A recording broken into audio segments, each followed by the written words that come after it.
The main benefit of the Discord screen share is that it doesn't have the delay that Twitch does. Oh gosh, yeah.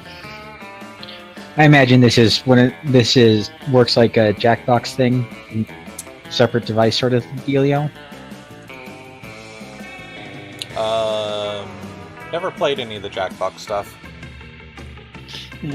It's really popular in streams because you go in and there's a code, and people on their phones, computers, tablets, etc.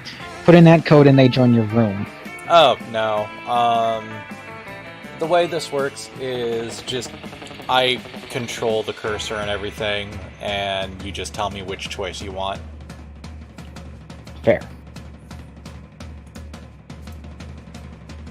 I am going to open Discord on my other device, though, because I need the... I'd like to use full screen and not have to switch between the text chat and the room. That works.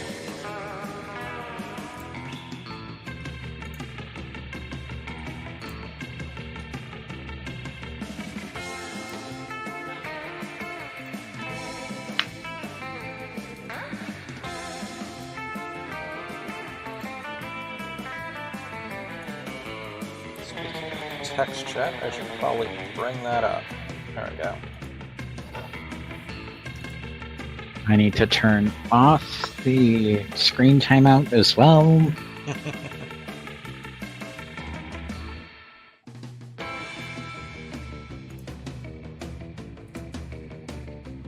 Alright, then just let me know when you all are ready.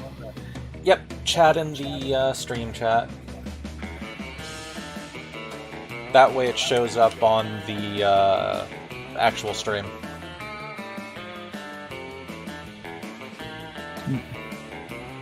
I kind of wish that mobile devices would have an option of device goes to sleep after such and such amount of time for there to be a don't go to sleep. Yeah. It won't be that necessary, Nessie. I wish I could do the group chat on Discord, but not... Well, I suppose I could.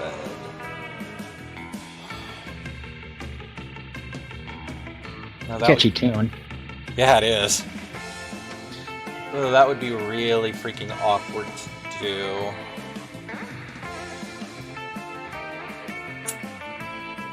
Huh.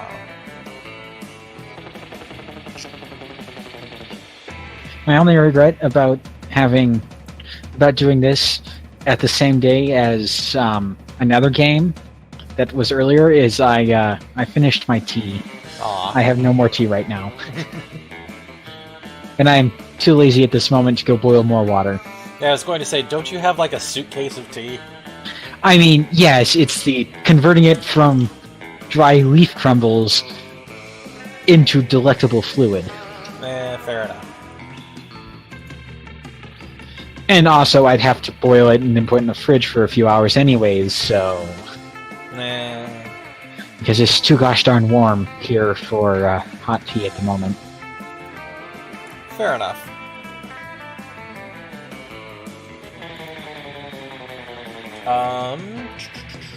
Everybody ready? I'm ready. I'm ready. I'm ready.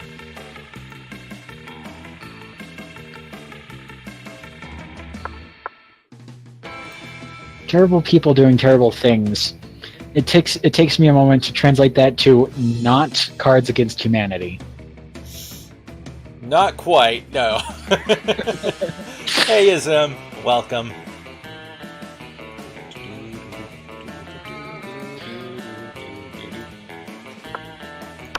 Play. 4 players. Let's do a full game. Share a controller. Spooky high school, the sweetest years of our lives. I have immediate disagreements. Back then, we were young and unafraid. What high school did they go to? Spooky high school, obviously. Sometimes reckless, sometimes brilliant, sometimes just stupid, but always willing to live life to the fullest, even though some of us are zombies and others Frankensteinian monsters. We were on a wild journey to discover who we really were. And I am going to go with the Eldritch Horror with the penis shoulder.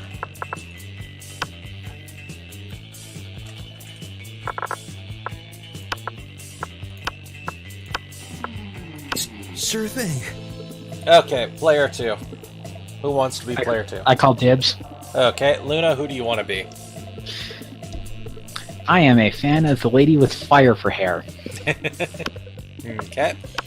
What do you want her name to be? Luna. Okay. And what pronoun? He, she, or they?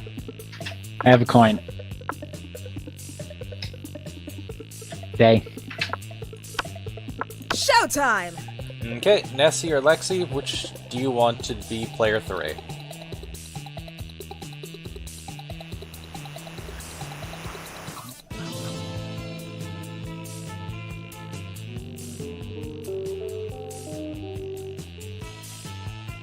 Alright, Lexi, you're 3.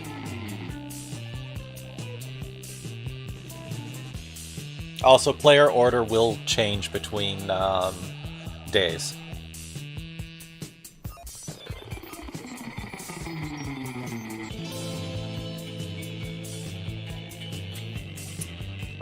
Blue and she, but I forgot how many characters a name can have. Well, let's find out.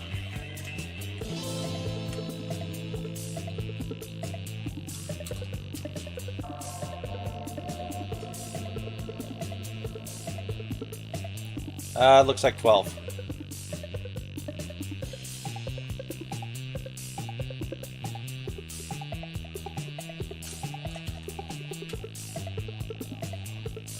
Yes, you can.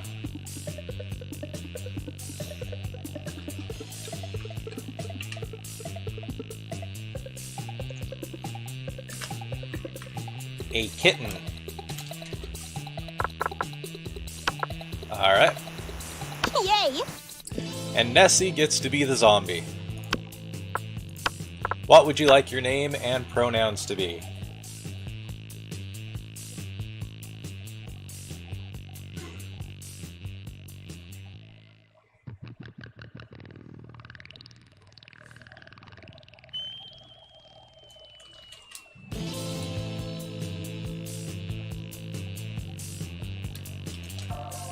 V and she.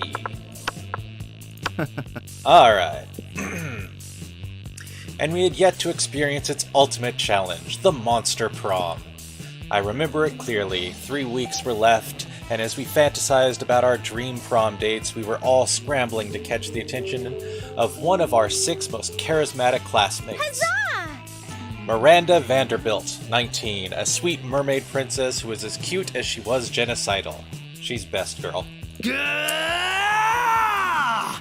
Damien LaVey, 21, a fearless demon with a taste for destruction and a love of fire. Scott Howell, a werewolf athlete who compensated for his rather small brain with a stupidly huge heart. Liam de Leoncourt, 400 and a hipster vampire whose standoffish demeanor hid that he was truly a lovable dork. Yay! Polly Geist, 22, or so she claimed. A party ghost with an insatiable hunger for all the wrong things. What? And Vera Oberlin, 23, a mean, self-made Gorgon with a merciless sense of business. It was clear it had to be one of them, but who? We only had 3 weeks to choose our prom date, and even more daunting, we only had 3 weeks to woo them and conquer their hearts. But as I already said, we were young and unafraid, and we were ready to start. Gorgon's a bitch. Welcome to Monster Prom's stupidest pop quiz ever. All minds are rotten, but they're rotten in so many different ways. Worry no more, we're now using our PhD in bullshit to diagnose which kind of deviant sicko you are. Monster Prom's stupidest pop quiz ever, TM, will throw a bunch of absurd questions at you and turn your answers into your character's stats. This way, each of you will start by having stats that better reflect your true selves. Let's start. First question. You build a 100-foot statue commemorating an event that in 1,000 years archaeologists can learn something about the people of our time. What does the statue represent? First, that glorious instant when your friends stopped you from texting embarrassing stuff to your ex while hella drunk. That mind-blowing twist in your favorite TV show that clearly changed the life of everyone forever, unlike that boring stuff they show on the news. Or your least favorite political figure being devoured by rabid rhinoceri, which are also covered in badass tattoos. I am going to take the second one. Luna, which do you prefer? I have a hard choice. Rhinos with badass tattoos, or the second one. Both are very Rhinoceri good. covered in badass tattoos. Yeah. Rhinoceri. Okay. And Lexi wanted one. Alright, Nessie, which do you want? First one as well?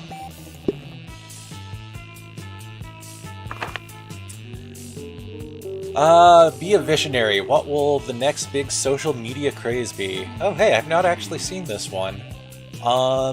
Greek agoras. Like literal Greek agoras reinstated in our cities. Places where philosophy and arts are discussed by the greater minds. That's social media I want to log into. Bullshit. It's Facebook, but each time someone shares news that isn't supported by real facts, they're taxed. And the money goes to the people exposed to that bullshit. Ooh, I like that one. Arbert. From now on, a socially awkward guy named Robert will do everything he's commanded to do through the app by its users. I think I'm gonna go with bullshit. Luna? Bullshit. Lexi wants the third. Nessie, how about you?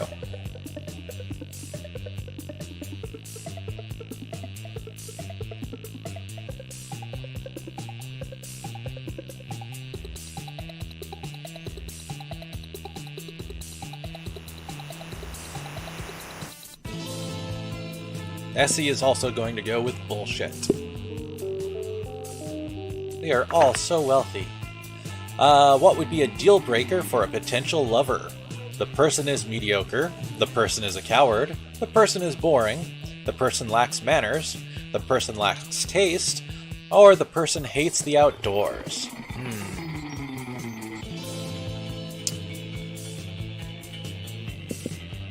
I think I am going to take manners. Luna? Manners. Manners. Lexi says coward. And Nessie wants boring.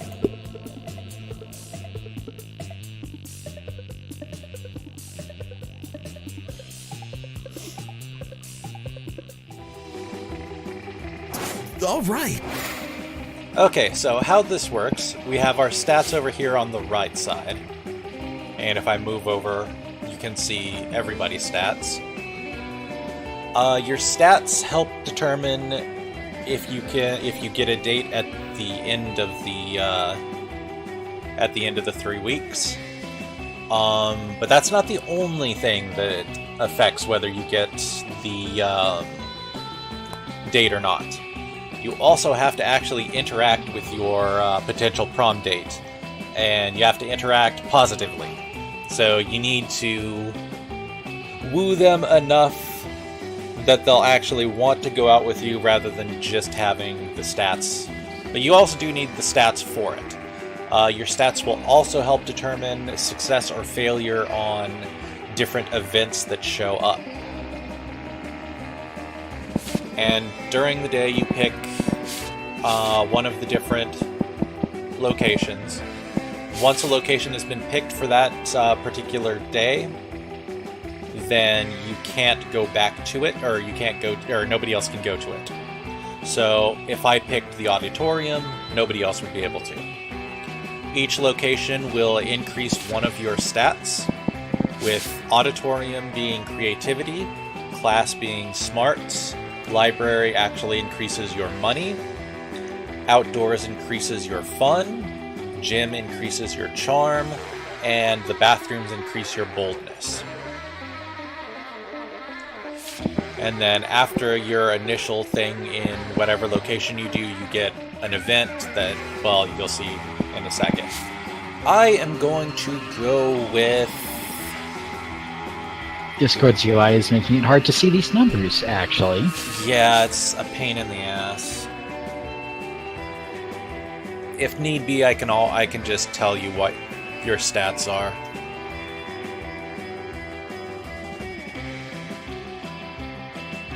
I have means, but they're not neat means. Yeah. Read, I need to get out of full screen. Yeah, I wish we could move that on Discord. Just because that's a pain in the ass. And I don't see any option to do so. Oh well, if you need me to tell you what your stats are, just say so, and I'll go over them.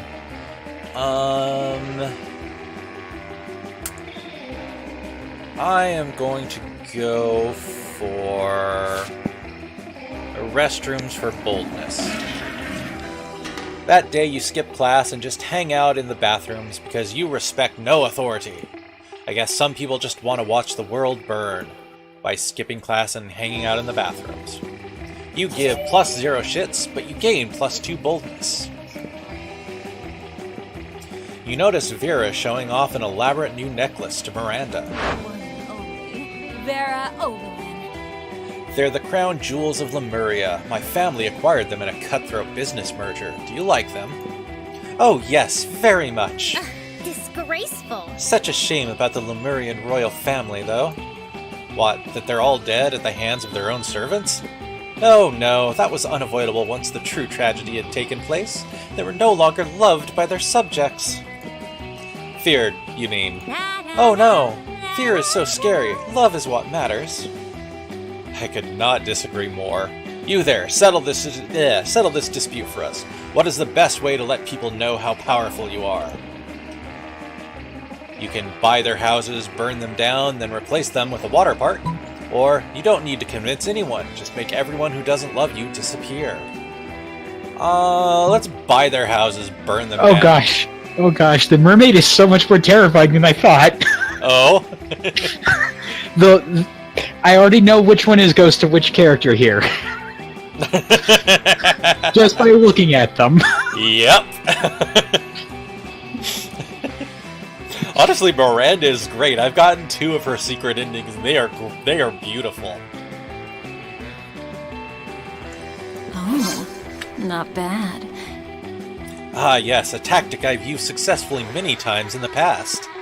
The best part is that when you build enough water parks, no one even goes to most of them. Meaning that you burn down your victims' houses for absolutely no constructive purpose.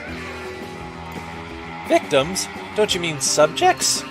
Same thing, darling, same thing. Now you understand why so many new water parks have been opening up lately. You gain +2 smarts and +1 fun. Let's do this! It is, Lyral. I see. I am a 774447. Yep. So who do you want to try and woo?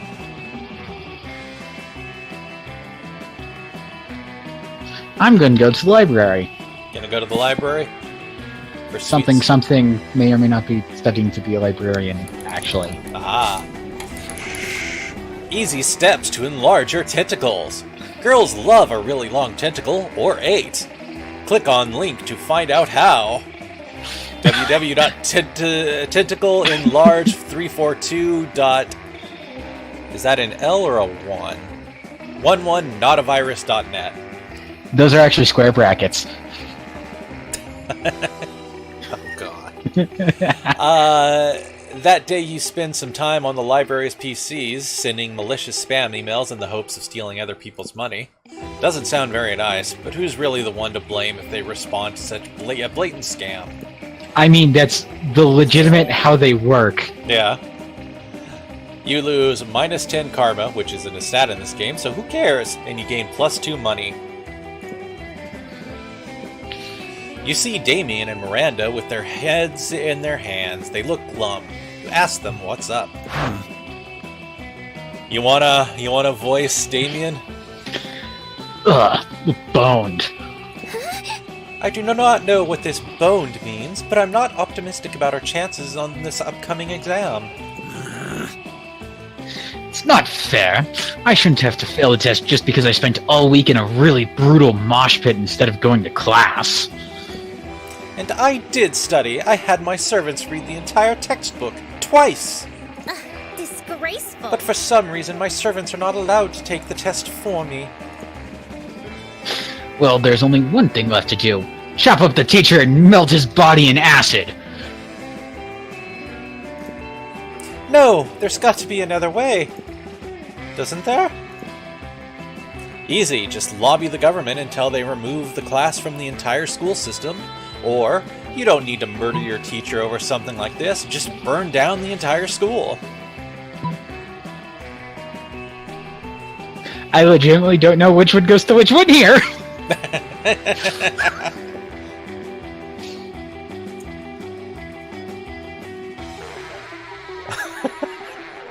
Finding it funny, Zem. Fire! Fire burn! You want to go with burn down the entire school? I'd like to point out I don't have body hair. I have fire. This is true. So yes, burn. Burn, burn. So bold. Shit, yeah! Finally a good excuse to do what I was probably gonna do eventually anyway. I'm not sure if it's actually a good excuse. But it's too late. Damien is already running through the halls with 2 gallons of gasoline soaking everything. Later, as Damien is let out of school in handcuffs for the 3rd time this week, he gives you a smile and a wink. It's Monday! Ha, suckers! They can't make me take the test if I'm in jail! I win again! Damien's happy, and only a small portion of the school burned down. Looks like everybody wins. You gain +2 fun and +1 boldness. Let's go. Alright, Lexi.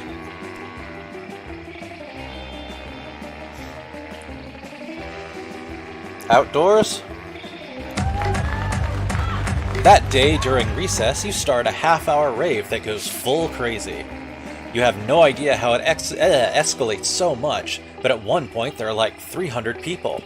Someone summons demons from a nightmare dimension. The consequences might distort the fabric of reality itself, but who cares? It's a rad party. You gain +2 fun. Later, you, Polly, and Damien are practicing batting, which is stealing bats and hiding them in people's lockers. But all that well-intentioned fun and games is interrupted by a blinding flash of light. We're here to save the day. Oh god. There you Oh, are, gosh. exactly the monsters we wanted to see. Well, needed, not wanted. Seriously? Ugh, these guys again? They never want to do anything fun. We're not trying to ruin your fun, we're just trying to save your world. Univertica is planning an attack. Ugh, so boring. Ugh! Why am I even subjecting my ears to this bullshit? I'm going back to hell. Yes, that's what we need. Our partner on this mission, Rabaroo, died right after discovering Univertica's weakness. We need someone to speak to her spirit. Not it! Not it! Damn it! I said it almost at the same time. Huh? Thank you for the follow, Commander Root. But I'm allergic to helping. This is a serious health issue. But I'm prettier, so I shouldn't have to do anything, ever. Enough of this. Guys, seriously, the world will end if you don't help us. We don't care who, but one of you needs to step up. Whatever, just let the world end already, then I won't have to take my midterms. I'm with Polly on this one. Midterms suck. Helping people sucks. Good luck with whatever you said your problem was. Well, the problem is the world ending. You're pretty sure nobody wants that. But you don't really want to help either. Time to impress one of your classmates by forcing the other one to go help. Alright, Lexi, which do you want? What's the matter, Damien? Are you scared? Are you a spicy little red baby? Psst, you're welcome, Polly. Or, you know, Polly, saving the world is a great way to get free drugs and alcohol. Make Damien do it? Okay. So bold. I'm not a spicy red baby! I am a spicy red adult! That makes it sound so much worse. It really does. I'm just busy, okay? I've got way too much to do without worrying about whatever lame thing you're talking about. Always the same with you. The end of the world! What we are talking about is the end of the world. What is wrong with you people? Those three remind me of the pleasant children at the end of the lane. Oh god, yeah, I Fred can and see Kids that. Next Door. Damn. Well, if the world ends, I can't really beat the shit out of people, or set things on fire. You win this round, Polly. He still doesn't look super thrilled about it, but he bounces down to the underworld to search for the Coven's lost ally. After a while, he returns. Found your pal. She says Univertica is allergic to penicillin. Hope that helps, because it took a full 20 minutes out of my day.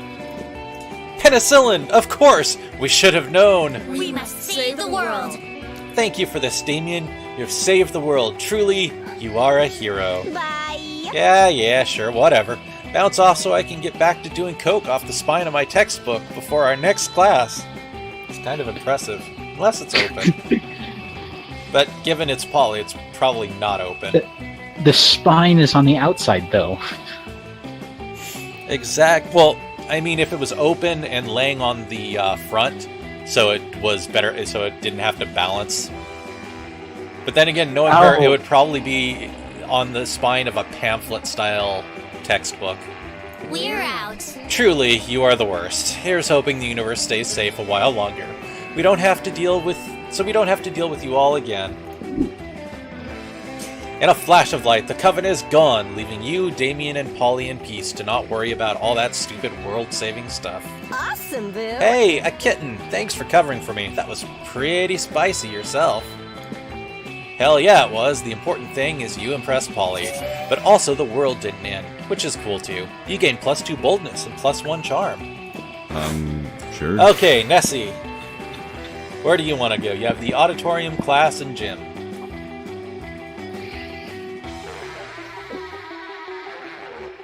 Gym? That day, an epic dodgeball match takes place. Everything seems lost, but you deliver an inspirational speech that fuels your team's spirit, leading to a spectacular comeback. You're clearly a natural-born leader. You gain +2 charm.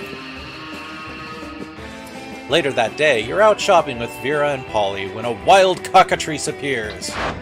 It gallops through the mall, biting shoppers with its jagged beak and turning them to stone.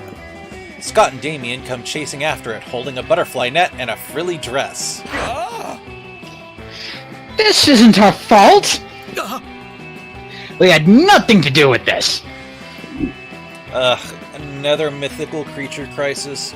Just when I'm starting to enjoy my shopping. Aw, but it's so cute! I bet that vicious chicken dragon really knows how to party. Scott and Damien see everyone looking back at you, or looking at them, and wisely hide inside a clothing rack. What are you going to do about this creature? Are you going to ignore it, or befriend it with a delicious Cinnabon? Cinnabon at that, too. Yeah. And them some good pastries. I don't want a Cinnabon now. I blame Nessie for this. I am going to put fluid down my throat before I kill myself. Yep. I may or may not have regrets about the imp's voice choice, by the way. Yeah. Nessie says Cinnabon, so befriend it with a delicious Cinnabon. So charming. How did you know that Cinnabon is a cockatrice's favorite treat? It gulps the tasty Cinnabon down in one bite and burps happily.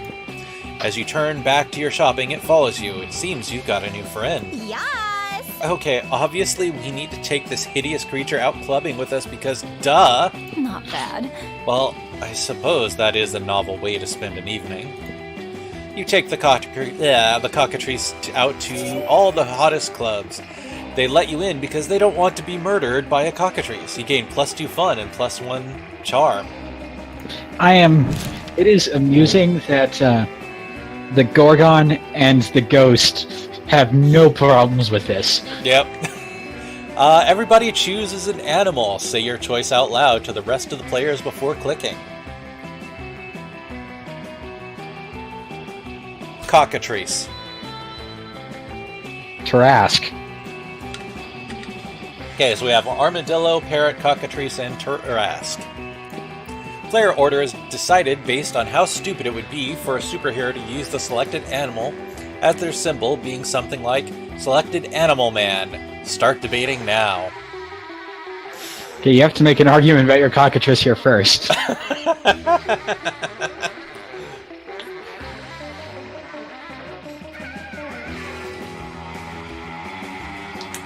Yeah, all of them could work. I think Cockatrice Man would be bordering on you're going to jail for indecent. Yeah, but if it's reversible, you can reverse it so that you can put the criminals into their cell, lock the door, and then unpetrify them. This is true.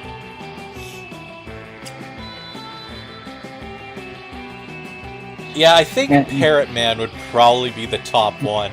Yeah, as for the Tarask, the Tarask is known for destroying cities. Yeah, I think you. And then getting murdered after being booped on the nose by a saint. Yeah, well. So Tarask Man or Armadillo Man. I kind of lean toward Tarask Man. I will take the second place. And I will go last. Alright, Lexi, you're first up. Let's go! Oh, lunch. So, how this works. You can go and sit down with the group, or you can sit down with other people. The Cat Girl is a store that you can buy stuff from, and other NPCs will give you a really large stat boost. Alright, Lexi wants to go upper left with Vera and Polly.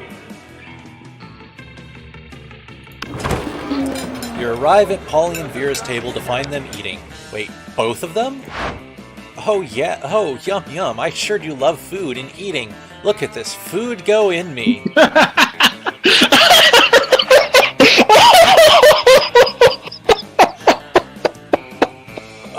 Given that it's Polly.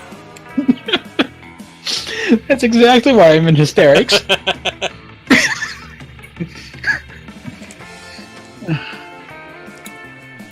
And it's Vera, so... Yeah, they really could be making porn. Yes, this cafeteria Sloppy Joe truly has a subtle flavor profile. Finally, you notice the cause of this absurdity. A well-dressed businessman sitting at the next table watching both the women intently. Oh yeah, I know you like this, baby. My eating is... Oh, realistic and oh god, it is porn! Be cool, Polly. The man wants to pay us for eating in front of him, not screaming about eating. Is this not what eating is? I forget. While Vera tries to explain eating to Polly, the businessman shyly approaches you and gives a small bow. Much obliged, friend, he says in a soft voice. Are these two fine ladies your friends? I must confess that I have searched far and wide for a suitable candidate to fill my rather unusual fetish. Oh. Paying a student at a high school for monsters to eat food while I watch politely from a distance. But I find myself unable to choose which of these two beauties to hire. The snake-headed one possesses a certain grace. Yeah, pay me, motherfucker. Pay me to do a thing I was going to do anyway. But the translucent one has such passion. I don't even want the money. This is just fucking weird and I love it. In your opinion, the businessman finishes. Which would be the wiser choice on my part? The Gorgon, obviously. Look how many mouths she's got on her head. Or the ghost for sure. I've never seen someone eat so convincing. Lexi? Which... Polly is a gem. Polly is wonderful. I have never seen that event. The ghost for sure. I've never seen someone eat so convincingly. The businessman nods thoughtfully. You know, you're right. Never before have I believed so fully that someone was actually eating real food. Yep, that's me, eating real food with my real mouth and teeth. Are you kidding me? That's convincing to you? The food is falling right through her body onto the floor. Don't hate me just because I'm efficient at eating. Don't worry, I hate you for other, more private reasons. What? Sorry, can't hear you. I'm too busy eating real food.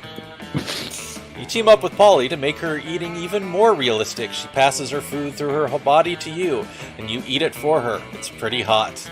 That has some horrible implications. Very. Let's do this! Luna.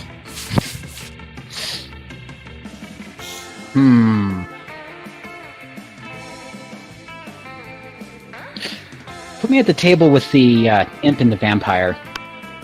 Okay. Hooray, people I don't have to voice. You find Damien brandishing his usual silverware, a hammer and chisel, while Liam looks on in horror.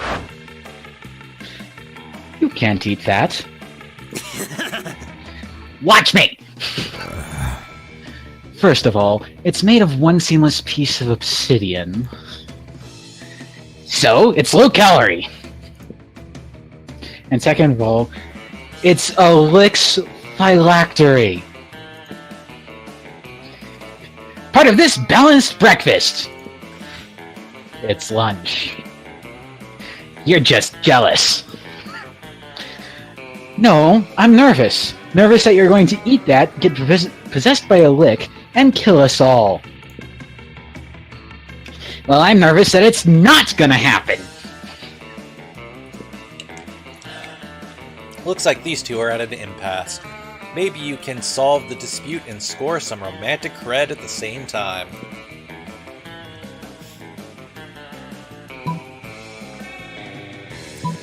Damien, don't eat it. You won't have room for all these baby seals I brought you. Or, Liam's right, Damien. You should make him eat it. These are horrible! Welcome to Monster Prom! And yes, the hat on Liam is glorious. Oh, yes, it is. I love the summer update outfits. Ah. Oh god, I can't wait for holiday outfits. Oh gosh, that's gonna be a thing? If they're doing summer ones, I can only imagine they're going to do winter holiday outfits. And Halloween. Liam's right, Damien. You should make him eat it. Okay. Ah, yeah, of course. I forgot about the golden rule. Do unto others whatever the hell you want, cause it's funny! What? No, What? This is an outrage. Oh, right, yeah, it's you. What? No, this is an outrage. I don't even eat food, let alone inedible objects fused with eldritch magic. Well, there's a first time for everything, Dracula loser. Down the hatch! Damien force feeds the dread artifact to Liam. He's instantly possessed by with a dark energy, as opposed to his normal morose energy. I am the Lord of the Night, the Heresiarch of Ice, Devourer of Joy. What a nerd! Liam has to go to the nurse's office to get the curse removed, while you and Damien rob a bank to celebrate. Okay, hold on, I need to check on chat stuff. Yeah, I agree, Lexi. I would love for that to have like a toggle in the options. And how does multiplayer work like this? Do you each need to have a copy of the game and connect, or is Kid just selecting all the choices for the game? I am just selecting it. You can do direct connect multiplayer. And actually you can do direct connect multiplayer and what we're doing, because you can actually add multiple... It's a share the controller option. Yes. I'll go with Coach, upper right, when you are ready to continue. Damn it, I wanted to go with Coach. You're about to take the first bite of your delicious cafeteria lunch when Coach appears out of nowhere. Stop! You can't eat that! You're not warmed up yet! Do you want to strain your jaw, sprain your esophagus, pull your intestines? I thought I taught you kids better than this. Come on, stand up. Let's get your food on. You look disappointed. Don't worry, little buddy. I'll let you choose the workout. You've got 2 options. Playing with your food, specifically playing football with your food, or an absolutely ridiculous number of push-ups. Coach is great. The fact that beach music has been playing this entire time is also hysterical. Yes. Your stats are Smart 7, Boldness 4, Creativity 3, Charm 8, Fun 9, and Money 7.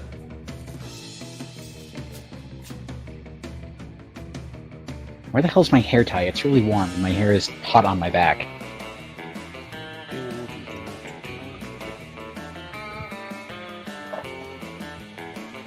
Playing with your food? Okay. Playing with your food, specifically playing football with your food. Coach helps you set up your peas and mashed potatoes in a classic football formation, and you animate them with forbidden magics. Good job! Ooh. Perfect. Now the food will get all warmed up so it's ready to take the nutrition all the way to your end zone. Ew. That's disgusting. The end zone is your stomach and eventually your butt. God damn it. Your food throws down in the most intense football game ever. It all comes down to a controversial call by the broccoli ref. You turn around to find the whole rest of the cafeteria watching your game and betting on the results. They're even more entertained when you command all the players to dive into your mouth. You gain +4 fun. All right. Oh boy. I guess I'm gonna go here. You arrive at Scott and Miranda's table to find Scott happily chowing down, while Miranda stares horrified at her tray. What's wrong, Miranda? Yuck. Isn't it obvious? Right here on my tray, fish sticks! Yeah, Fish Stick Fridays, isn't it great? It is not great, Scott. The fish are my subjects. This is clearly the work of the air people. Air people? Yes, do you not know of the air people? The merfolk's most hated rivals? Don't you read the news? Yeah, sure. Because I totally know how to read. What? Well, I must insist that you cease eating those fish sticks immediately. It is high treason. Oh, I've been looking forward to Fish Stick Friday since last Fish Stick Friday. Are you sure I can't eat any? He's asking Miranda while holding a fish stick really close to his mouth. But you feel like you've got a better answer to settle this argument. You blurt out, Haven't you heard, Scott? Fish sticks make you worse at sports. They contain ball-droppinol and nerdoflavin. Fish sticks contain absolutely no fish. It's all garden snails and food-grade plastic. Scott can eat as many as he wants. I honestly don't know which one is for which character here. Top one is for Miranda, and bottom one would be for Scott. Because top one would be convincing Scott not to eat the fish sticks, which is what Miranda wanted, and bottom one is convincing Miranda that they're not made out of fish. Let's let Scott eat the fish sticks. See, Miranda? There's nothing wrong with fish sticks at all. They're good and good for you. I suppose you're right. Perhaps this is not the air people plot I suspected after all. Though I am disappointed that so much plastic is being used in fish sticks rather than plastic drink rings to catch birds with. Don't forget about the snails. There's snails in it too. I would much rather forget about the snails, thank you. Woohoo! Does this mean you still don't want your fish sticks? Can I have them? Can I? Very well, you may partake. I'm not sure where my eating serfs have gone off to in any case. As you watch Scott chow down on his artificial fish fingers, you decide that both he and Miranda have weird relationships with food. Scott gives you a thumbs up while still munching on those fish fingers. The horrible thing is he totally thinks that's what fish sticks are now. Probably. Everybody chooses a celebrity. Say your choice out loud to the rest of the players before clicking. I will be right back. Helena Bottom Carther.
Alright, I'm back.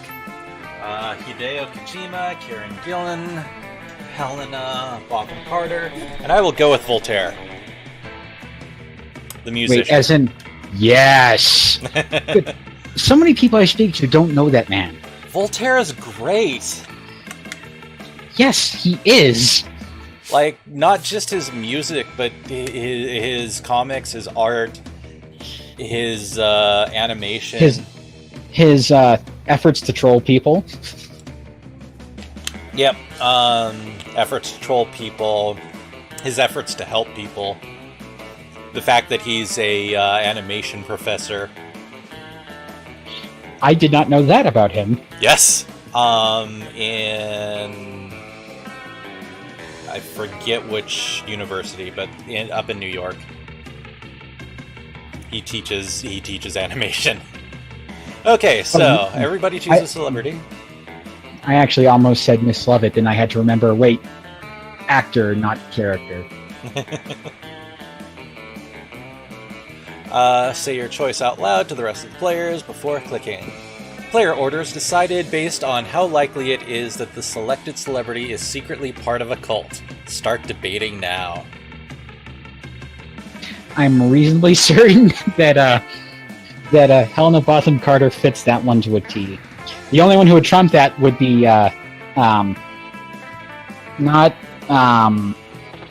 he's the one who plays Ethan in Mission Impossible. Tom Cruise. Yeah, but the thing is secretly part of a cult. Helena. That's my vote. I'm actually going to vote with Karen Gillan. Because she seems like the one that's probably least likely to be openly a cult leader. Everyone else that we've said is probably not so secretly. Yeah, that's fair. Let's see, second. What are you doing awake? I'm gonna go with mine for second because Hideo Kojima and Helena Bonham Carter probably are more openly culty. I'm pretty sure with Kojima, the cult just happens around him. Kojima just Kojimas. Oh, yeah.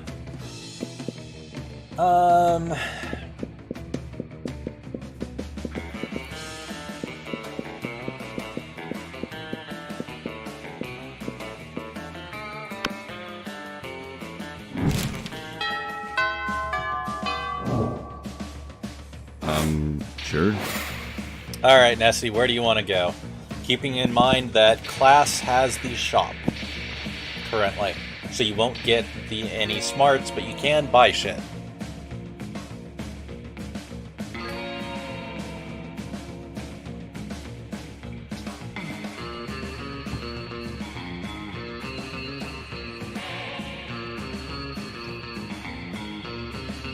And Templar's probably awake for the sake of watching this insanity.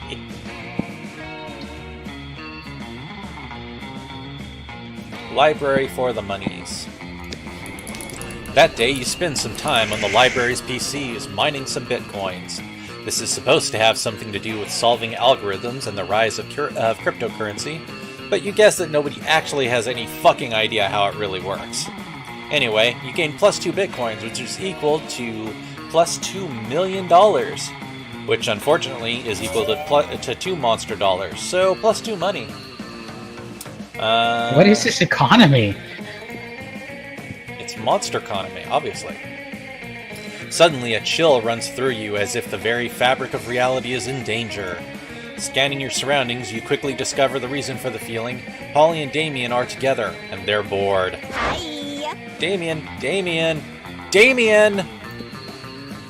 What? I must have fallen asleep for a second because nothing's on fire. Oh, I know, right? Nothing crazy has happened in the last 47 minutes, and I'm dead. I mean, I am literally actually dead, but also I am dead because of how bored I am. What if we just... Oh fuck, I'm so bored I can't even think of something to do to not be bored! No, help us. Somebody please cause a sexy problem. Break the 7 seals and release Kralak Thul, the world fucker. Or send in the party goblins. That's a name. That's a name in a sobriquet, alright? I think that was the end of World of Warcraft's Legion expansion. Send in the party goblins, Nessie says. You call up every party goblin you know, and in a few minutes the whole school is full of them. They bring their party hats, their kegs of cheap beer, and their illegal fireworks. Damien gets into a friendly fistfight with 12 goblins while Polly poses for Goblins Gone Wild. Party leaves 9 dead, hundreds wounded, and your 2 friends completely satisfied. You gain +2 boldness and +1 fun. All right. Okay, let's see. I've got 8 smarts, 5 boldness.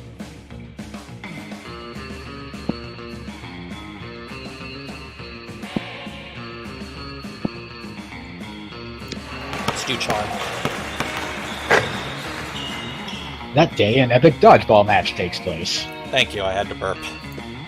Many Many people fall during the battle. You can't take any more, so you valiantly go straight to the other team's leader and start negotiations for a truce. After hours of intense diplomacy, you commit to an agreement. What an unexpected twist! You gain +10 righteousness. But this game is so wrong in so many ways that you would be lucky if you could do anything with that. And +2 charm. Look up to see Scott approaching Vera. He looks confused. So, he looks like normal? That isn't unusual for Scott, but you decide to eavesdrop anyway. Hey, Farah. You're mean, right? Aw, you noticed! And you're a girl, right? Aw, you noticed. Well, I was watching this high school movie the other day, and there were these mean girls. And the mean girls were... Wait, did he literally see Mean Girls? Probably. Mean? Cheerleaders! Now I know you're not interested in being a cheerleader. But maybe you could do something to help the football team. I mean, according to the movie, high school athletes and high school mean girls are natural allies, right? As much as I hate to admit it, you do have a point. I suppose you have some idea of what I should do. I like her blush. And That's Scott's kinda cute. just a cinnamon bun. Yes. Well, I don't really do ideas, but I'm sure Tanja here has a great idea. Tell her! They both look at you. Well, what's your idea? Forget cheerleaders, we need fear leaders. Instead of pumping our team up, they'll make the other team feel like shit. Or maybe just stop having our players assassinated for no reason. I like fear leaders. So creative. Fear leaders. Wow. Hold on a second. You and Scott watch as Vera frantically makes about a dozen phone calls. Alright, I've trademarked fear leaders. The idea is mine. You didn't think of it, also thank you. I can already imagine the uniforms. Black leather, real skulls, a folder of blackmail material on every member of the opposing team. Bye. You know what? I already have most of that stuff in my closet at home. I'll have a prototype up by this afternoon. Vera skips off to her closet to create this terrifying new uniform. You're not sure whether you want to stay far, far away from that closet, or get a closer look. You gain +2 boldness and +1 smarts. Let's go. Lexi.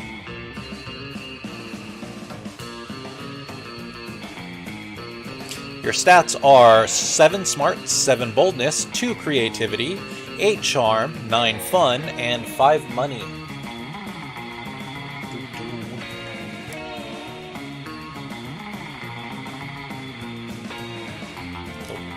Go to the bathroom. Every time I see that. That game, you skip class and just hang out in the bathrooms because you respect no authority. But you don't stop there. You want the world to know how reckless you are for the rest of eternity. So you do some graffiti on the wall. No way! The graffiti says, "I'm bold as fuck!" And you know what? It turns out the wall is a magical wall that grants wishes. What a wall! A deep voice resounds from within the wall and says, "Well, not bold as fuck, but maybe a bit bold." And then you gain +2 boldness. Oh boy, that's an opinionated wall. Anyway, lucky you. You're hanging out with two of the baddest asses you know, generally being bad and asses, when suddenly, a masked villain bursts in and threatens you. I have been waiting a long time for this confrontation, he says, following you, hunting you, waiting for the perfect moment, and now prepare to meet your doom and pay for all that you've done to me. Ah, holy shit, I have never done anything wrong to anyone ever. I have no idea who this could be. I've done so many things wrong to so many people, I have no idea which one you could be. Wonder no more, says the masked villain and rips his mask off. Oh my god, of course, it's that guy. The one from, you totally know this guy, right, Damien? Never seen this dude before. He must have beef with a kitten. I have a beef with all of you, tiny fools. It is I, Univertica Jr. Oh, of course. Univertica Jr. No clue. You collaborated with your three best friends to destroy my father? Scott, Vera, and Miranda? No way, he means Liam, Coach, and Alfred. I mean Faith, Hope, and Joy. I have no idea who the fuck those people are. Yeah, literally never heard of them. Puny mortals, they are classmates of yours who formed a coven. Oh, the coven? They have names? Yeah, I definitely always think of them as pretty much one entity. Yeah, okay, Oh. the illusion to them being the pleasant children from Kids Next Door. Yeah. Oh, yeah, right. At one time, they made us talk to their dead friend, Rabaroo, to get the secret to killing some lame villain, and it turned out he was allergic to penicillin, right? What was that dude's name? Univertica, and I am Univertica Jr., and now you will pay! Seems like you've really pissed this bad guy off. Luckily, you watch fiction. You know how this shit goes down. Thinking quickly, you take this opportunity to reveal your real plan. You're only befriending the Coven to betray them. Wahahaha! Or recognize the symbol on his armor as that of your father. You and Univertica Jr. are siblings.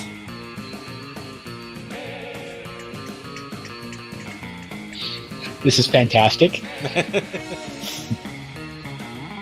Lexi says she is going to try the second one.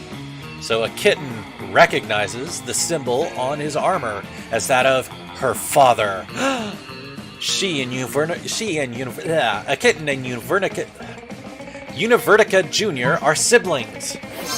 So smart. Univertica Jr. gasps. I had always heard that I had a long-lost sibling, but a kitten? I never would have guessed. I mean, I suppose I do see the resemblance. We both have eyes, limbs, torsos, the ability of human speech. A kitten, do you have any idea what this means?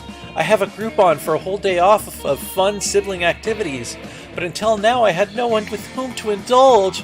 Will you come with me, new sibling? I mean, you gotta say yes, right, or risk blowing your cover.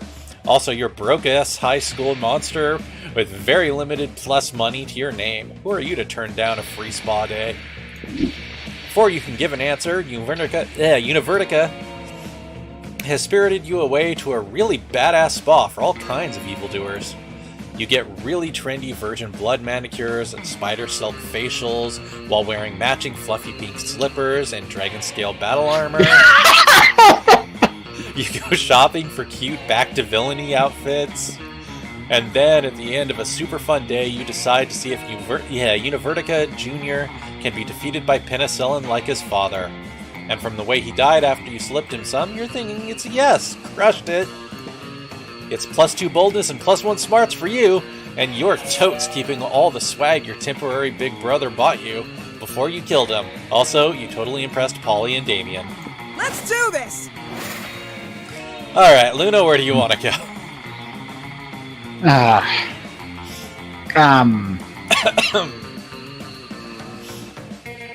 Show me the options in which stats they correspond to. Auditorium is creativity. Class is money currently because it has, gain money, but it's the shop so you can spend money. And then outdoors is fun. Let's go to outdoors. Outdoors? Yes. That day during recess, you start a half-hour rave that goes full crazy. You spot Juan, the small magical Latino cat who seems a bit sad. He explains to you that he's worried people are so used to calling him Juan, the small magical Latino cat, that now everyone defines him only by his size, magicality, ethnicity, and species. He's more than that! I mean, that's a very, very accurate description of him. You correct him. You don't see him in such simplistic terms and convenient definitions. It's just that there are around 23 other different Juans in this school, so adding all that to his name is quite necessary. You tell him that you'll never forget about him and the crazy adventures you both lived together in Monster Prom's prequel, Monster Middle School.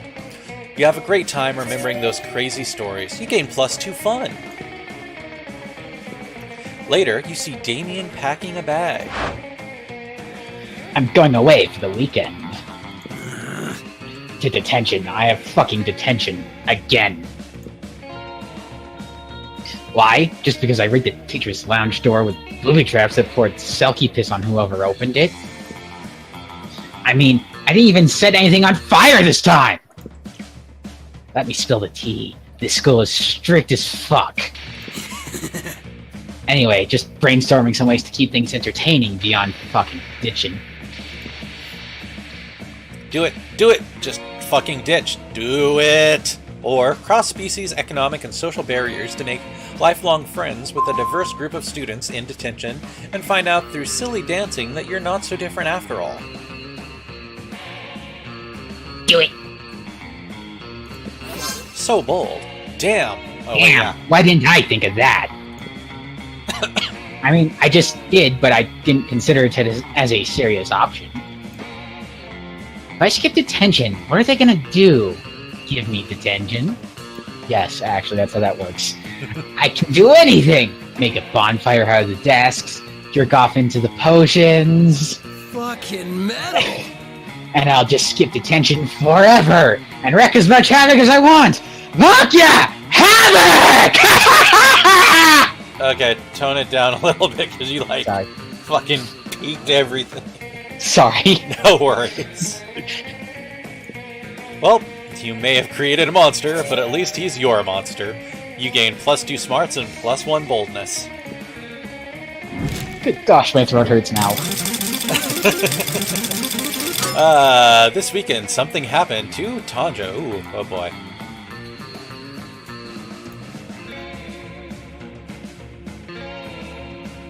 Yeah, I did too, Nessie. But it can still come through, and I don't know how loud it shows up on stream. All right. That weekend, you go party hard with Polly, Vera, Damien, Liam, V, and a kitten. You have a great time at the popular nightclub Apollo, thus named because despite being the hottest club on weekends, it's an actual temple to the god Apollo on weekdays.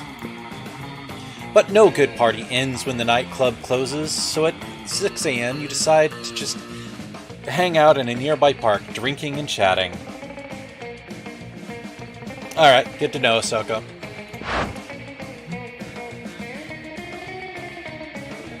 What a rad night, huh? You betcha! Vera and I had some great laughs doing some good old anal bleaching.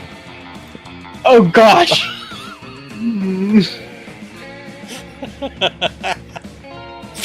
Oh god. What? It's a game we have, you know, those douchebags that steal your drink when you leave it unattended for 2 seconds? Sure. We drink half our glasses and then pour bleach in them. If people are cool, then the club staff just take them and throw them in the trash after a while.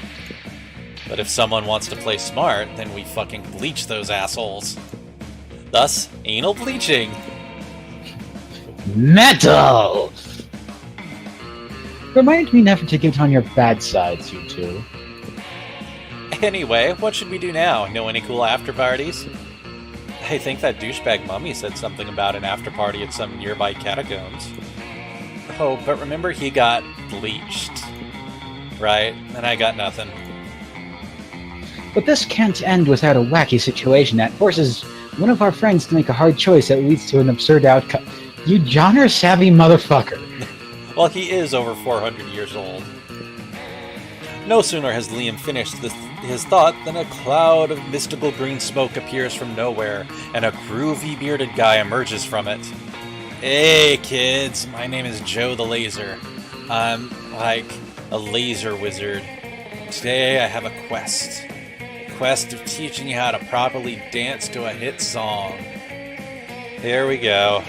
So, do you remember the classic early 2010s staple party rock anthem by LMFAO? I don't. I've listened to it somewhat recently. Ah. Today, I'm gonna teach you how to laser shuffle to it. One of you, come demonstrate the laser shuffle with me. Hard pass. I'm more of a voguing girl myself. I have no problem dancing with strangers with magic powers in parks. Also, shuffling is kind of my thing. Damien plays the song on his phone while Polly does some dope-ass shuffling, and the wizard syncs an arrangement of lasers with her so crazy that pigeons starts falling out of nearby trees. It would be awesome if they got the rights to actually play that right here. I don't think they Just do. wow. Wow indeed, my fellow young strangers. But so my quest is to pass this knowledge on to you, but who could take on such an important burden? Unfortunately, at that moment, you were smelling your own armpit with your hand, and your hand was raised, really? So now everyone is watching you. Fortunately, you're pretty decent at shuffling, but whose laser magic will best complement your dance? Tanja, pro tip, if you just put deodorant on every morning, you don't have to check it. Shush you. I have like minions for that. V, her laser magic skills are so strong that she got banned from the local laser tag place. Or, you're pretty sure you heard a kitten got laser hair removal last week, so she must still have some laser remnants on her or in her body. Ooh, and I can't. Ah. I love how that just says use your memory. Yep. Speaking of which, where's my pencil?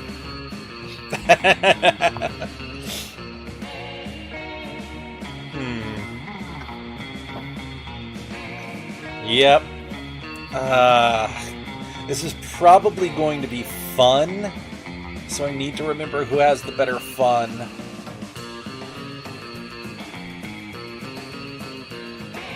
I think it's a kitten.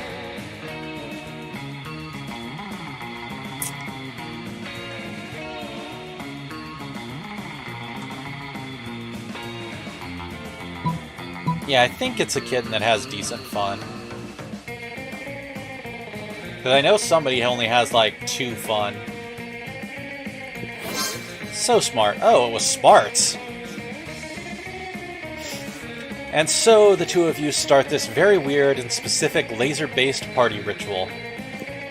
Your shuffling kicks ass, and a kitten's laser magic is just too strong. It's so strong that this event won't be included in the Japanese version of the game to avoid giving kids seizures. Whoa! That's a reference. This is otherworldly. You know what? I agree. 100%! What a masterful and splendid display of laser magic. You're the chosen one, says Joe the Laser. I have to reveal something to you. I was a wizard in disguise all this time.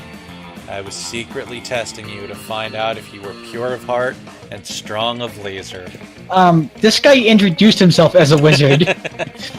You literally just told us you were a wizard. Whatever, I'm super drunk. But the important thing is, you passed my test. Then, what's our prize? Is it 7 dolphins? A car? A car made of 7 dolphins? The wizard ignores You're a Polly, gem. puts his hands over you and a kitten's shoulders, and whispers, "The prize is earning the respect of your friends. And now that I have come, the chosen one, or found the chosen ones, my time in this world can come to an end." He winks at you, and then slowly and emotionally evaporates. Damn, the vapor is infused with the strong smell of cheap rum. Did he just die? We will always remember Joe the Laser. Let's pay our respects by shuffling! You burst into more awesome shuffling and laser magic. A cheap, rum-scented breeze makes you look at the sky, and there you see a cloud shaped like a face winking at you. Creepy. Still, you and a kitten gain +2 fun and +1 creativity thanks to Joe the Laser. Oh boy. Hey, Jassy. Everybody chooses an object. Say your choice out loud to the rest of the players before clicking. Disney Princess mug. I say as I take a sip from it. A Canadian rubber ducky.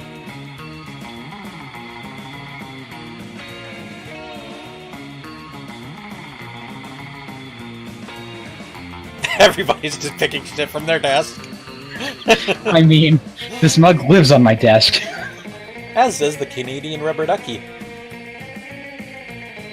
South American llama wool blanket. No, it's just a Canadian military rubber ducky that Tana sent me. Military rubber ducky. Yep. Player orders decided based on how cool the next indie sensation Selected Object Night would be, where the hero's main weapon is the selected object. Start debating now. These are word salad names. Okay, so let's get this straight. I think Disney Princess Mug should be first. Just I'm because not going to say no. I like the idea of this decked out Disney knight beating up crime by smashing variety of princess mugs on it.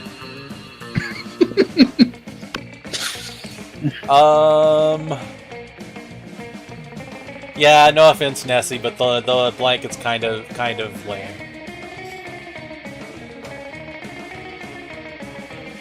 Alright, I'm gonna take second. Computer mouse knight and... oh wait. Whoops. Oops, I forgot who I was. Yes, I did. Congratulations. And I will go fourth.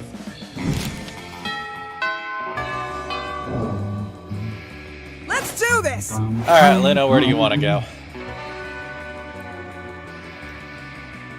Can I see my stats, please? Yes. We're gonna have to hold that on stream for a moment.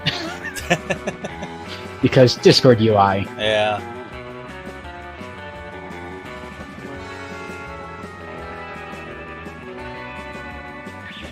Let's go to the library. You want to go to the shop? Yes. Okay. What's up? Hey, last night I read this article on how money causes pocket cancer in the long run. You don't want to get pocket cancer? Quick, give me that dangerous money you have in your still healthy pockets. I like this character. Alright, you've got a lot of stuff you can get. You can get a Russian novel with an insightful approach to universal matters such as love and death. Are you sure about this? You can always just use Wikipedia, get the general idea, and still be able to act as if you've read it. A motivational poster. Crafting your art requires years of hard work, education from great mentors, and tons of raw talent, but damn, that sounds exhausting. So let's settle for a motivational poster for now. Okay. I love how that's Bob Ross. Yep. A PR agent. High school social life is so hard nowadays that hiring a PR agent is totally a thing. A tampon used by the former prom queen, you know. That's disgusting! For good old blood rituals, or in case you're just a creep with an unhealthy obsession. Don't even dare ask me how I got this. I don't want to. A bag of regular flavored cocaine. Good I'm old too poor cocaine. for this shit. In these times of weird experimental substances with horrible side effects, cocaine has become the new vanilla of drugs. An erotic fanfic about dragons. Dragon Heat, a classic. It's so cheesy and stupid that you just can't stop reading it. I never thought I would say this, but now I'm super into dragon abs. I am reasonably certain that is what they used because ESRB reasons. Yeah. The power totem of Zagord, ruler of the Dark Realms. Not quite sure if it's safe for the school and the entire fabric of reality to sell this to high schoolers, but a girl needs a new pair of badass boots, so fuck safety.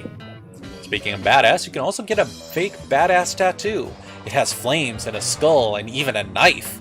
With this, you can murder your enemies, go to prison, make everyone your bitch, and then murder them too, and go to some kind of super prison? Street cred plus 9,000. Some impractical yet kinda funny glasses. Remember when these used to be cool? Now they aren't, but they're so ridiculous that they're still fun in their own twisted way. You can also get a penguin mask. You want this, you sick pervert? I had no idea you appreciated a good old reverse Romanian Wilkinson. Must admit, it's kinda hot that you're into that kinky shit. A blanket with 2 holes. Literally just a white blanket with 2 eye holes in it. You'd have to be an idiot to mistake this for a ghost costume, but most of our classmates are idiots. A sexy, fake Latin accent. Why? The hottest thing is being yourself, honey, but a Latin accent is a close second, to be honest. And a corpse. Yeah, I'm selling a corpse. It's like some kind of fashion accessory. It's not as if I'm trying to dispose of it. I have a hard choice. Sexy Latin accent. Corpse. Sexy Latin accent. Corpse. Oh, if I had money, I'd get that mask. The evil one. The power totem of Zagord. I'll take a corpse. Oh, no, the penguin mask. You want the corpse? Yes. No refunds. Yeah, who would want to save money for their college fund when you can spend it on weird stuff that's most likely useless? That's the spirit, champ! Sure. Okay, Nessie, where do you want to go? You have 7 smart, 6 boldness, 3 creativity, 8 charm, 14 fun, and 9 money. I straight up flipped a coin, by the way.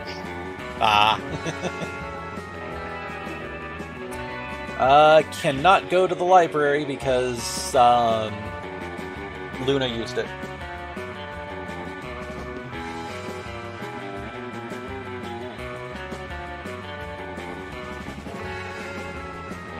I don't even know what I'm going to do with a corpse, but I have a corpse. They're gonna do things with it.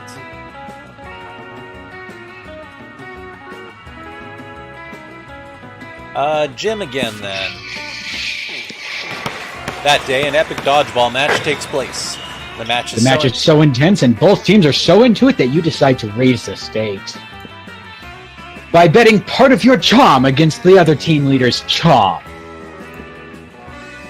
That commitment amazes your whole team, and their spirit is fueled by determination. Finally, you win and take +2 charm from the other team's leader. She's now a bit less fabulous. During the next match, your team is struggling and one of your teammates is distracted with some other shit. Guess which one? Polly, are you just scrolling through dick pics on Vampire? No, Vera, I'm totally participating and engaging in physical activity. I just love gym class. Come on, Polly, do you really want the shame of losing to Liam? He's been doing organic blood shots out of a rabbit skull in between rounds. And Damien's going to shove it in our faces. I hate when Damien tries to shove anything in my face. Oh boy. Look, I like winning as much as the next monster, but why is dodgeball apparently the only sport we ever play at this school? Some schools do volleyball in gym, or track and field, or cross-country skiing. But what we have is dodgeball, and I want to win it. When life gives you lemons, you gotta squirt some lemon juice in someone's eyes. Totally! Let me just finish editing this selfie. Have you seen this massacre filter? Adorbs! Maybe there's a way to inspire Polly to get on your level and lead you to victory. Wouldn't all of you be happier that way?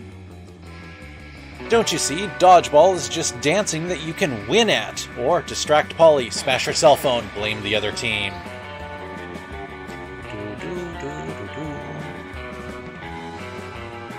Dancing? So charming.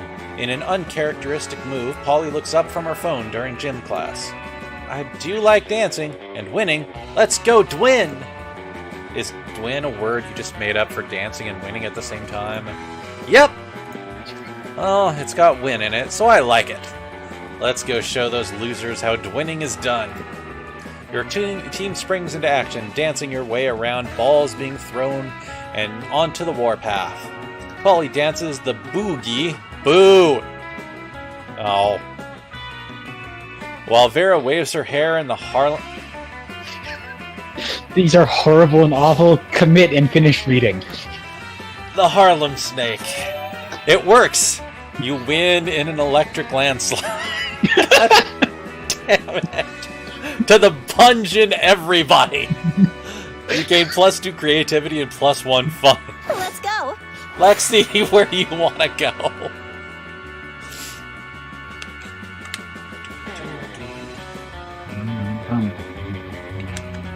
Lexi wants to go to the bathroom.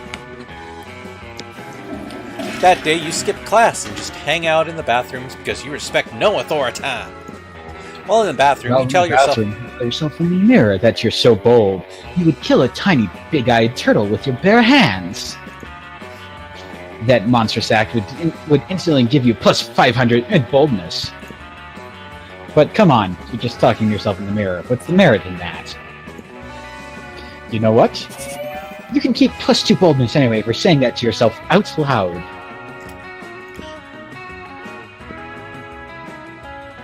you're admiring yourself in the mirror when Principal Giant Spider strolls in. Moments later, Polly and Liam enter in a panic. Whoa. Did you just see the principal come in here? No, we're done for, unless... Which stall did he go into? That one? That's where we... Did all our Molly for the upcoming music festival. Okay, Liam, be cool. It's fine. As long as he doesn't check the toilet tank for some weird reason. From the stall, you hear the principal say, "And now to check the toilet tank, as I always do before using the toilet." What the hell is... curses? "What's this?" says the principal. "A plastic baggie full of small white pills. Could this be... drugs?" Principal Giant Spider bursts from the stall, clutching the bag in his dreadful fangs. "Unacceptable," he chitters. Before you've even had time to make a plan, you hear yourself saying, "Those aren't drugs, they're... tiny spider eggs. We're raising spiders from babies because we love them so much." Or an illusion created by the drugs you're on.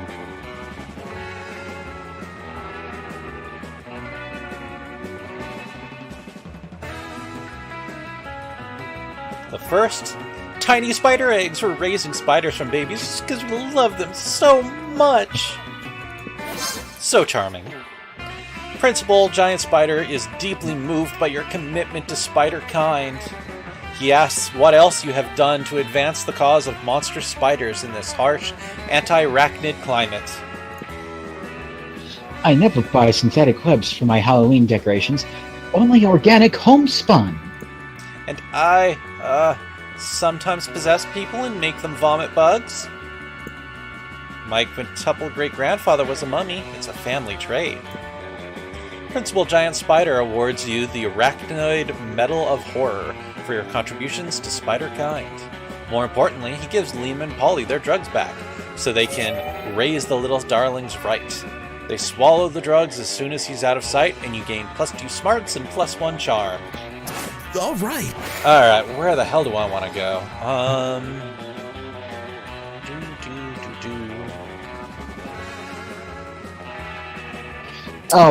Oh, I just put my finger on what your character is. You're Nurgle from The Grim Adventures of Billy and Mandy. Oh god, yeah, I can see that. Let's go do a rave. That day during recess, you start a half-hour rave that goes full crazy. At one point, Juan, the small magical Latino cat, slips on a banana peel. You start to laugh at him. He asks you to stop, but you don't. You laugh so hard at him that you somehow steal +2 fun from him. Hooray! Poor Juan, the small magical Latino cat. Later, you're wandering through the halls when you hear a voice from around the corner. Hi. "Hey, psst! I seem to have accidentally turned a bitch to stone with my gaze. Don't get me wrong, she totally deserved it. Her nose is obviously fake, plus that nail polish, abominable."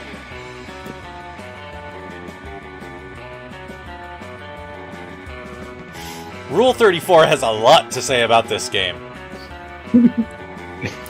But this isn't exactly the first time I've done this, and Principal Giant Spider said if I did it again, I'd get detention.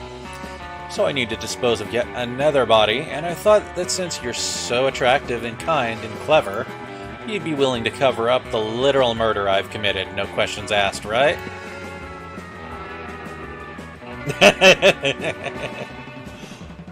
Yeah, most of them are about the guys. Easy. We'll just dress her up in some stuff from the theater and set her up in the quad like she's a new art piece. Or, never you fear, my lovely murderess. My good buddy Mr. Hammer will make short work of the evidence. I'll even give you the nose as a trophy. Captain Hammer's here. Darn it, I don't actually know how that song goes anymore. I think I will try the first one. So creative. I love it. A plan so stupid no one will ever think someone as brilliant as me would come up with it. And the benefits? I get away with murder, literally, and my family gets credit for a donation. I don't have to haul anything because you'll do it all for me. And from now on, anytime anybody even thinks of crossing me, I can just point to the statue and frown and shake my head. They'll know. Well, what are you standing there for? Get the skank a costume. And make sure it includes those glasses with the big nose and the mustache. This is gonna be good. You call your masterpiece Nothing to See Here, and it is favorably reviewed by Rad Art Magazine. You gain +2 creativity and +1 money. Let's trade places. Librarian. Everybody chooses an occupation. Say your choice out loud to the rest of the players before clicking.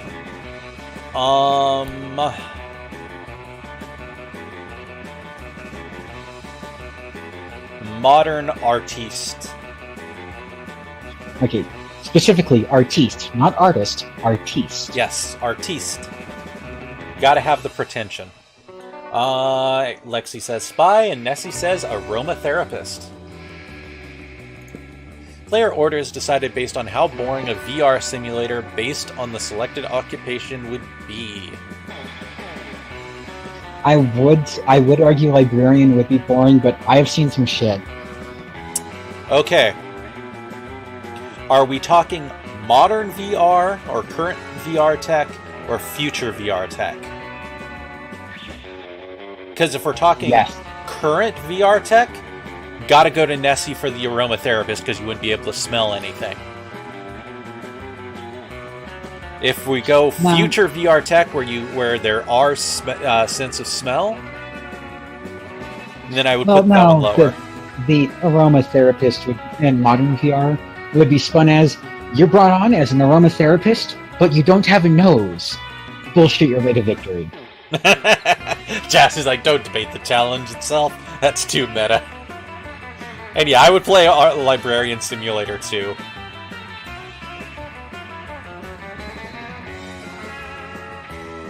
Let's just randomize this one. Luna, Kitten, Nessie, and me. I get to go last. I am reasonably certain that this is the same order as last round. I thought Lexi went third. Let's do this! Lunchtime. Luna, where do you want to go?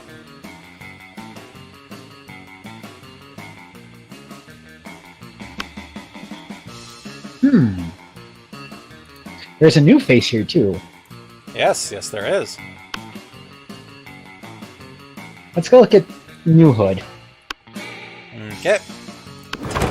You're eating your lunch, minding your own business, when someone under your table pokes your business. Psst, hey, how would you like to turn against your friends in exchange for forbidden knowledge? I'm interested. Betraying your friends sounds bad, but forbidden knowledge sounds dope. You listen to her pitch. Basically, I just need you to tell me Damien Leon's hidden weaknesses for, like, totally innocent reasons. And in exchange, I'll teach you one of my most secret Slayer techniques. What's that you say? You'll totally do it, and I can trust you what you say 100%? Great! Which technique do you want to learn? how to be the protagonist of any scene, or how to punch a dude so hard his head explodes. This person is great. Yeah, the Slayer is a girl. Mm-hmm.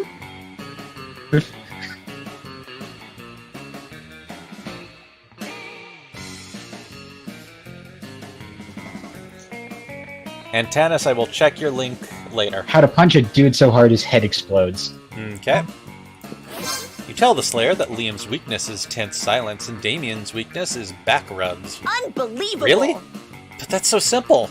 I'll bury them in pregnant pauses and manual tension release, respectively. Nice. Oh, you want to know my secret technique? There's nothing easier.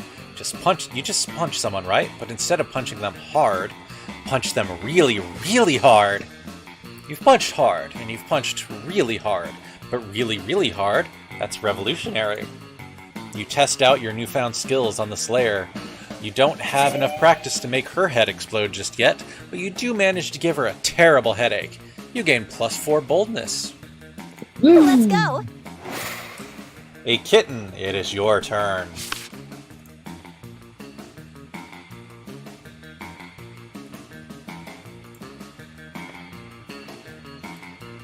Yeah, the Slayer is great.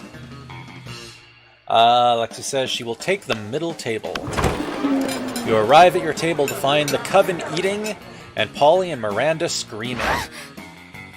We're under attack! Alarm! Alarm! Summon the gods! They're using their bizarro mind powers on me. The cute tall one is my less attractive evil twin. She uses shades just like me. Clearly because the evil twin thing. We're not attacking anyone. We're eating. What do you mean, less attractive? Lies. Subterfuge. I can feel them in my brain, making me less cool and sexy. Always the same with you. Every single lunch hour. Can't allow your friends to be attacked. Quick, save them from this fiendish menace. Joust them in Miranda's honor, or drug their food.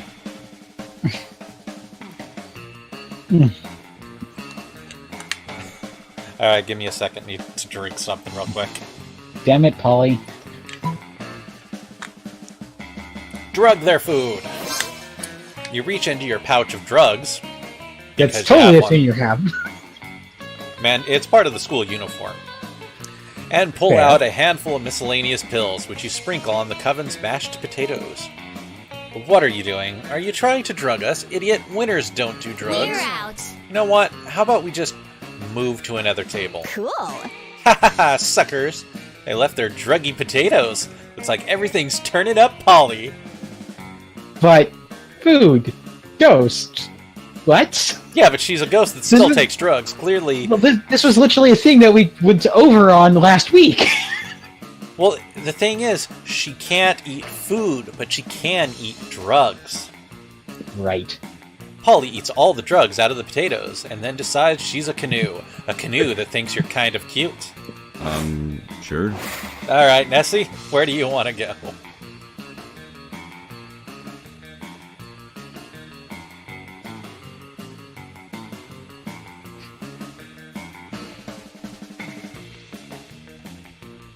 And yes, Jassy, Miranda is best girl.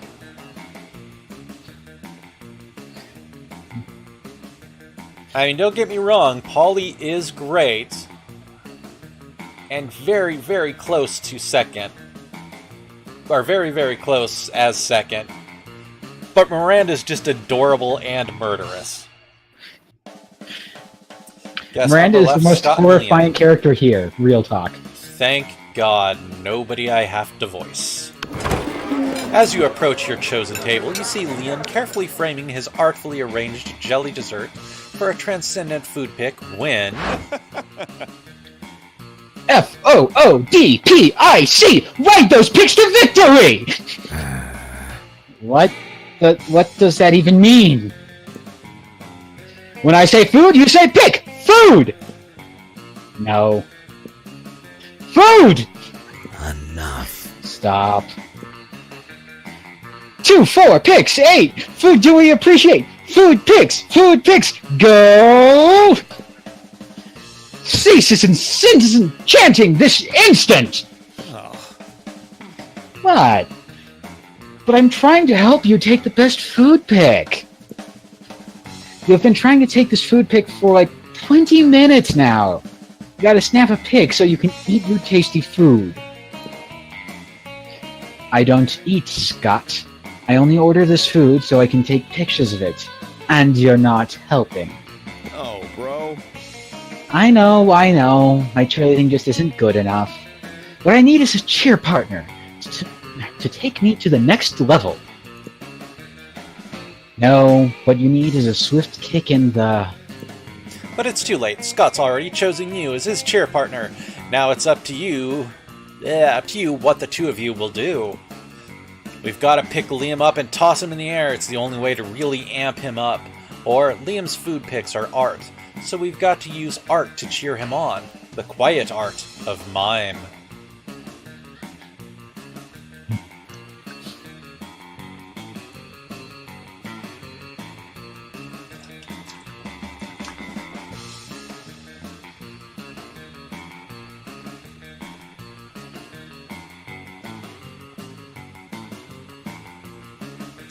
First one, screw being quiet or anything to do with mimes. We've got to pick Liam up and toss him in the air. It's the only way to really amp him up. I get it! Amp him up! Like where the sky is! Let's do it! What? No, that's so horrible! Up you go, little buddy! Reach for the stars! Okay, I am actually getting some very artistic angles on my food from up here, but this is still not okay! Holy, I'm always being sarcastic. He loves it! Wait, you chose now to finally start understanding what sarcasm is? I'm not being sarcastic! You can't fool me, Liam. I know everything you say means the opposite of what I think it means. Liam eventually gets Scott to put him down by saying he loves being thrown in the air. Scott still somehow believes he did the right thing and gives you the most intimate fist bump. Oh dear. All right.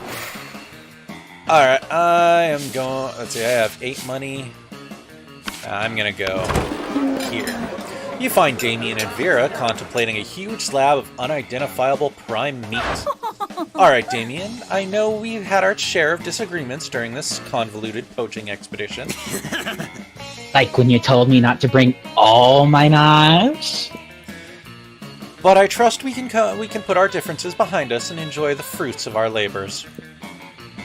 You mean the meats of our labors?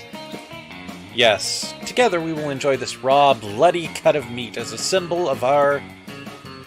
Wait, Ron, buddy? You mean you're not even going to try using fire on it? Of course I used fire. I specifically instructed the chef to prepare this meat while glancing briefly at a lit stove. Okay, slight story time. Sorry for the off rails, but my favorite experience ever going to a restaurant. We're sitting at a table and the waitress comes up. Everyone's getting their orders and comes around to my mother and she says, "I want a steak. How do you want it cooked? How do you want it made? Prepared?" She goes, "Bring the whole live cow in, lead into the kitchen, you turn the grill up to its maximum setting. Let it shiver in fear, and then bring it out to me." Nice. Did the fire ever, touch the meat? What would be the point of that? A cut this fine can only be eaten ultra rare. There's a word for that. It's called blue. Like hell it can! You wait here while I get my culinary flamethrower! Damien, please! Let's be reasonable at this. What is reasonable? If we can't come to an agreement, let's appeal to an arbitrary third party. Tanja will surely make the intelligent choice for us. Isn't that right? My word, the steak is too cooked already. Rub some ice on it and douse it in blood, quick. The only correct way to enjoy a steak is after its charred remains have been retrieved from a burning building. I'm gonna go with the first one. Quite right, quite right. Someone turn off the heat. Get a frost wizard in here. Fetch me more blood from the blood bank. What the I'm not gonna eat a big chunk of raw meat. How am I supposed to ensure maximum suffering without fire? Oh darn, guess I'm going to have to enjoy this whole juicy steak by myself. Whatever. I'm gonna go burn down a burger joint and eat whatever survives the fire. Good for you, Damien. Live your best life. Vera slips you a thick stack of cash under the table. Unfortunately, she pays you in Vera bucks. More fortunately, your stack of Vera bucks is redeemable for 4.5 minutes of intimate eye contact. Juicy. I really hope the game keeps track of that for you.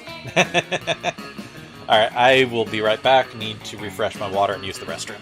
Everybody chooses something bad. Say your choice out loud to the rest of the players before clicking.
I'm back.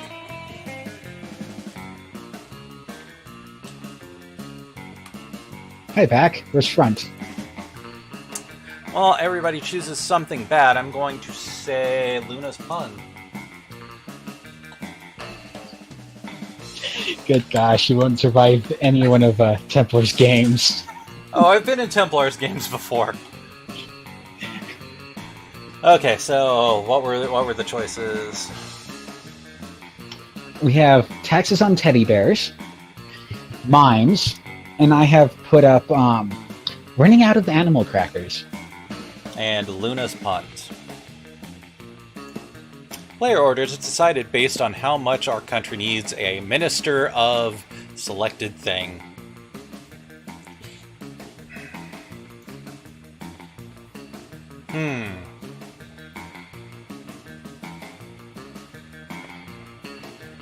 A minister of running out of animal crackers. I agree with Lexi. We need to regulate your puns.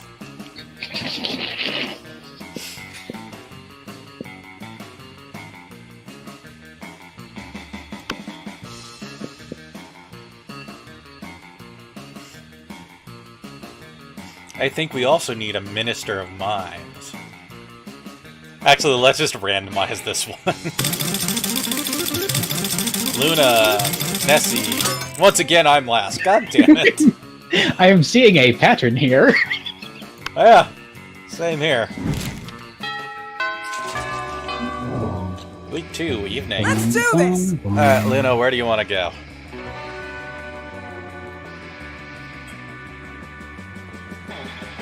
I'm waiting for stream to catch up.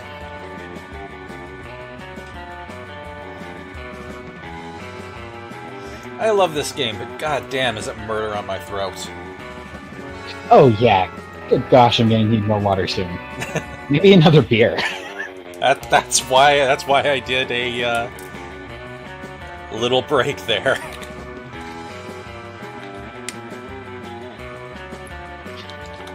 You know what? I'm gonna go to the library just because I know someone else has been trying to go there. That's terrible. It is just as arbitrary a reason as any other. Yeah. That day, you spent some time on the library's PCs managing your start kicker. And yes, Jassy, you heard Luna mention beer.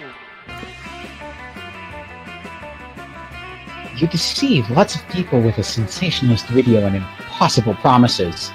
Nice. Oh god, Jassy, that would be alcohol poisoning right there. Every time my throat feels a little sore, take a drink. You gain +1. What is it? 100,000 money. But almost everything goes to cover costs, and you keep only +2 in money. While doing all that, you've been carrying your newly acquired corpse as if it was a totally normal thing to do. Yes. But some people seem to think otherwise. Oh no, it's the 4 most hateful people in school. Ugh. Why are you carrying a corpse, idiots? What a shameful display of distaste. What a noob. Carrying around corpses is for noobs. Ooh, a corpse! I love corpses. Also, I'm super drunk. Okay, the 3 most hateful people in school, and Polly. As the school's social elite, we disapprove of this. I'm the head of the hierarchy, and I cannot condone such stupidity under our domain. I'm the taste of the hierarchy, and I don't appreciate such puerile use of a corpse. Also, lesser known fact about corpses, they smell. I'm the fist of the hierarchy, and I want to punch you because punching people is what I do! Hi. I'm Polly. I'm, like, super drunk, so whatever Vera says... Yikes! Despite your disregard for stupid social conventions and school hierarchies, you feel the urge to please them. Maybe because that's what this game is about. When you bought this corpse, they totally told you it was a fashion accessory, and that they were absolutely not just trying to dispose of a body. But now you're starting to feel they might have fooled you. No time to lose. Please, I want the corpse on its own merits. How can you convince them the corpse is actually a very hot fashion accessory? Trivia fact about fashion accessories, most of them are worn on your head. Quick, put the corpse on your head. As I look at William's hat. Shallow social creatures respond only to status. Rip the brand logo off the most high-end accessory you own and put it on the corpse.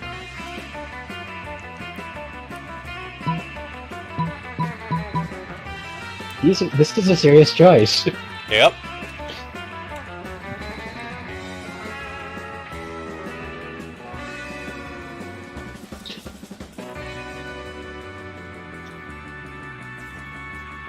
I'm gonna do the brand logo thing.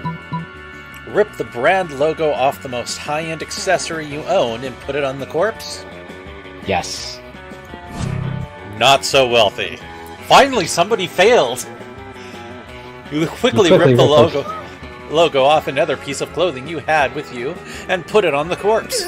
Wait, look! Oh, wait, yeah. Look! The corpse is actually a McDonald's? I Damn. have poor money after getting the corpse. You're so poor, your best piece of clothing is actually a McDonald's bag you sometimes use as a hat. So, you were going to eat this corpse? Ugh. Disgusting. I mean, I can cook it myself. Fast food companies, am I right? They're always finding new ways. Give me that! Damien takes your corpse and bites its arm. He chews for a while. You're completely right. It is disgusting, but probably better than McDonald's. No seasoning and super dry. I bet it's not even gluten-free, so by definition, it is gluten-free. I always suspected Luna was into fast food and necrophagia. You have poor eating habits written all over your face. Still drunk! And so they leave alone. So they leave alone with your corpse. This is the worst day ever. This section was also written by somebody who knows speak English good. Also, Damien was right. The corpse is kind of under-seasoned and dry. Okay, I have to be at fault for the dry part there. I am kind of on fire. Yeah. You lose -2 fun and -1 charm. Sure. Alright, Nessie, where do you want to go?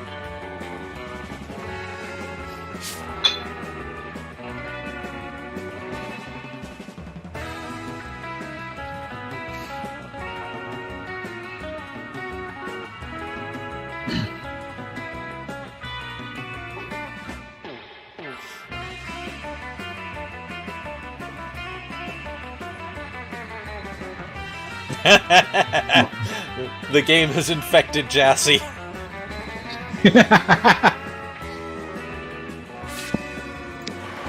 That day, an epic dodgeball match takes place. At one point, you're about to be eliminated by a player from the other team, but suddenly you convince him not to throw the ball at you with a heartfelt speech about the importance of everyone's lives. The player bursts into tears, and you take advantage of that moment of weakness, throwing a ball at him. You lose -5 mercy, a stat that might be useful in Monster Prom sequel, but isn't now. And you gain +2 charm. Hey, boo! Hey V, darling! It's me, lovely fan favorite Polly! You know, I wasn't always a ghost. Yeah, this is about to get real. Hear me out. I used to be alive, but I died with unfinished business. Now I gotta live forever like this until I finish it.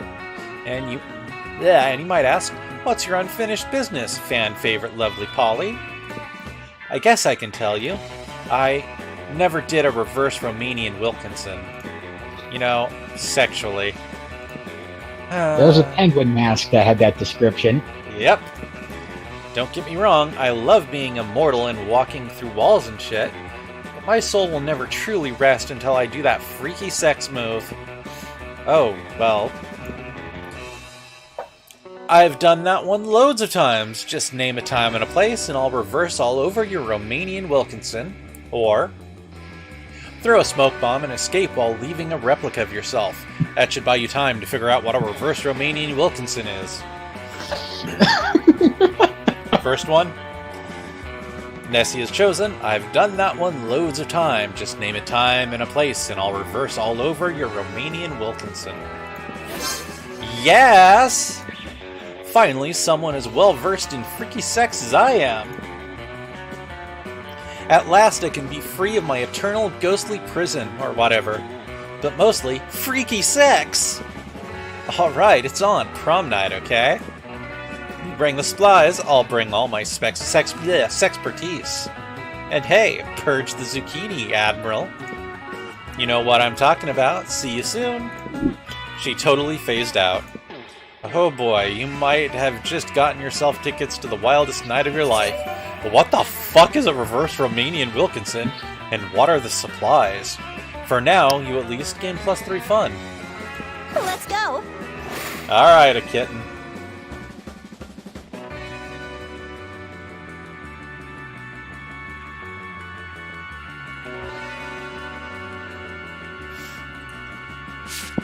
Okay, Lexi's going to go. Outdoors is the shop. You sure you want to go there?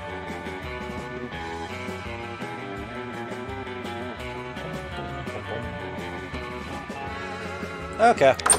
What's up? Aw, you missed me in my shit, huh? Worry no more. All this shit can be yours if you have the money. Not me, though.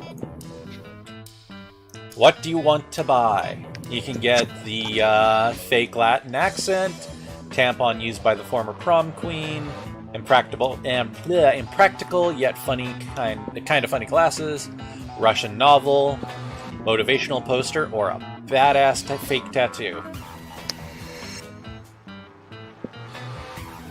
And Nessie, the penguin mask, is 10 money. Okay, Lexi wants the funny glasses, which give you +5 fun. All right. And I am going to go to class. Yeah. Class. That day, you listened to your elders and learned valuable lessons. Sometimes, after all the monster nonsense and the dating gimmicks, you forget that attending class is supposed to be the primary activity at this high school. You gain +2 smarts. Later, you see Vera cackling to herself in the hallway, which is whatever, but you might as well find out why. Just practicing my prom queen acceptance speech in my mind. It's not like the title bears any meaning whatsoever, of course, and I really do consider the whole thing way beneath me. However, considering how much meaning other girls put on it, I can't risk some uppity bitch thinking she's better than I am. Plus, it's not bad branding either. I could see using a victory to start a line of successful prom queen accessories, guaranteed to get you the win. Perfect prom shoes, the right makeup, fancy knives to take out your opponents. Speaking of which, I assume this goes without saying, but I'm not leaving anything to chance. I'll be doing a blood ritual to ensure my win. Still haven't found the exact details yet, but I'm optimistic that at least some of the items will be found in the shop. The only question is where exactly I can find the details for a proper blood ritual. Why don't we ask the Coven? They're witches, they should know all about blood magic. Or literally just search the internet, like that's literally what it's there for?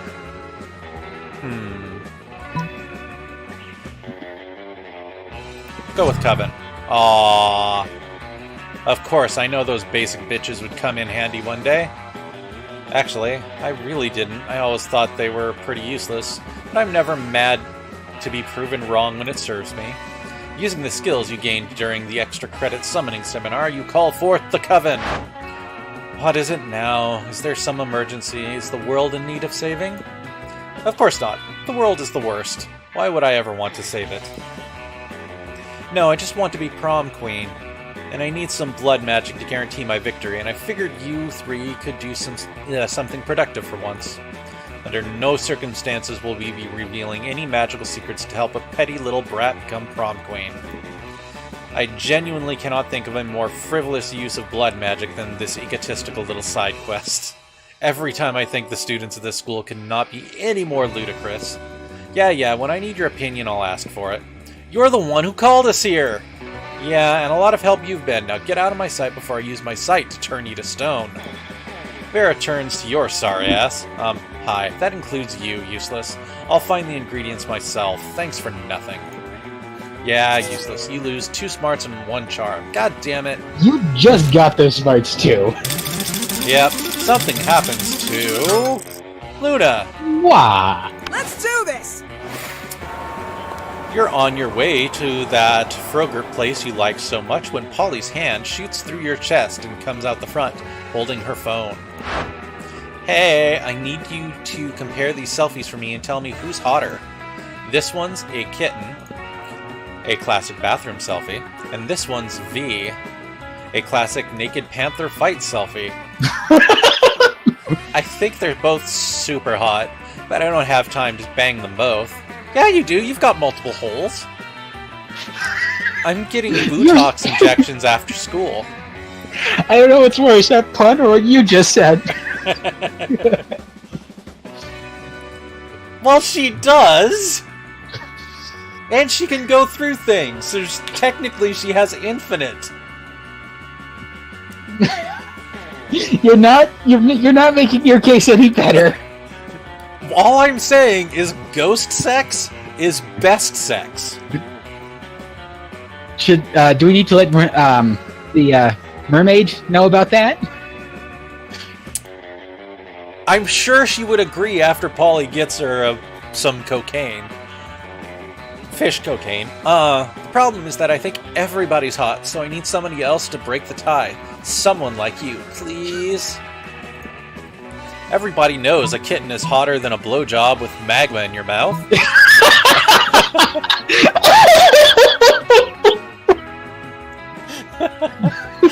V, no contest. They tried to put her on the cover of Hot People magazine, but every copy burned to cinders. Oh. Oh, you missed it, Sam.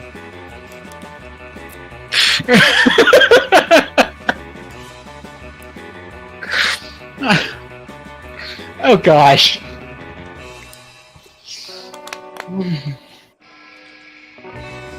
A kitten.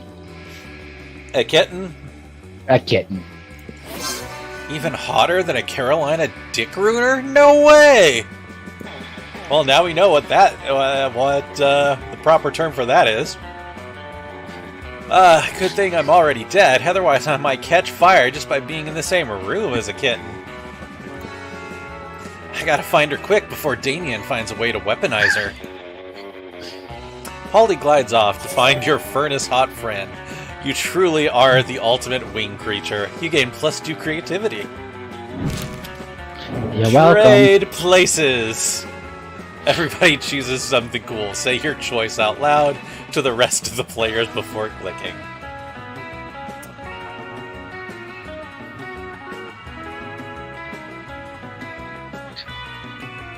A 16-ounce mug I made myself that is fugly as shit. Canadian Yeti Hunters.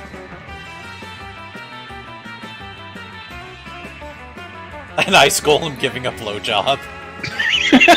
An iceberg with naked party goblins frozen inside it. Ooh. Player order is decided based on how important it would be to bring the selected thing to our first Mars colony. Start debating now. I'm reasonably certain my choice of the only practical thing here is kind of wins that one. I don't know. What about those Martian Yetis? It's a mug that I can throw out my window onto a rock and it will stay in one piece. Okay, you got that one.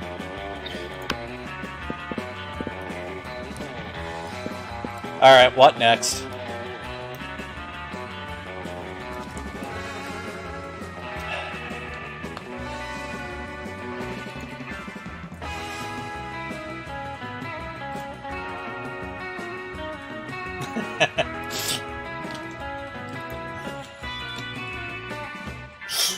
Well, Ahsoka votes on the Mars needs goblins for second. Yeah. So V gets it. Alright, how about third? Blowjob Golem or Yeti Hunters?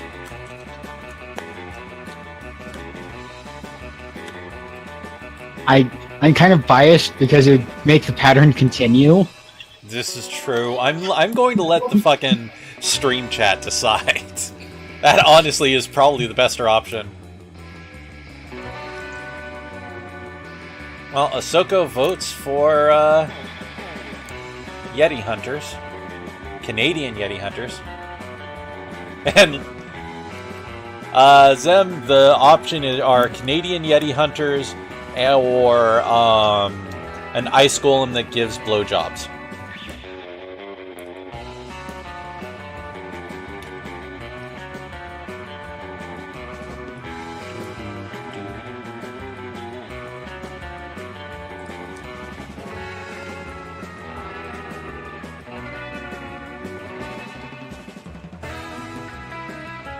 Yeah, but you already have the party goblins for blowjobs, and they're the right height.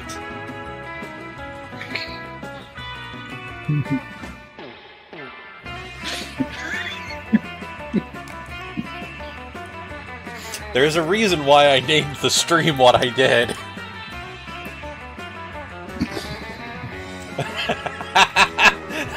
A blowjob golem won't be useful if Yeti is eating your other head.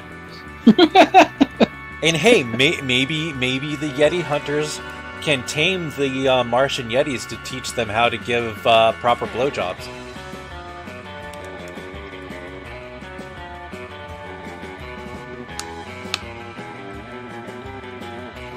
Fuck it, I'm going with Yeti Hunters, because I don't want to be 4th again.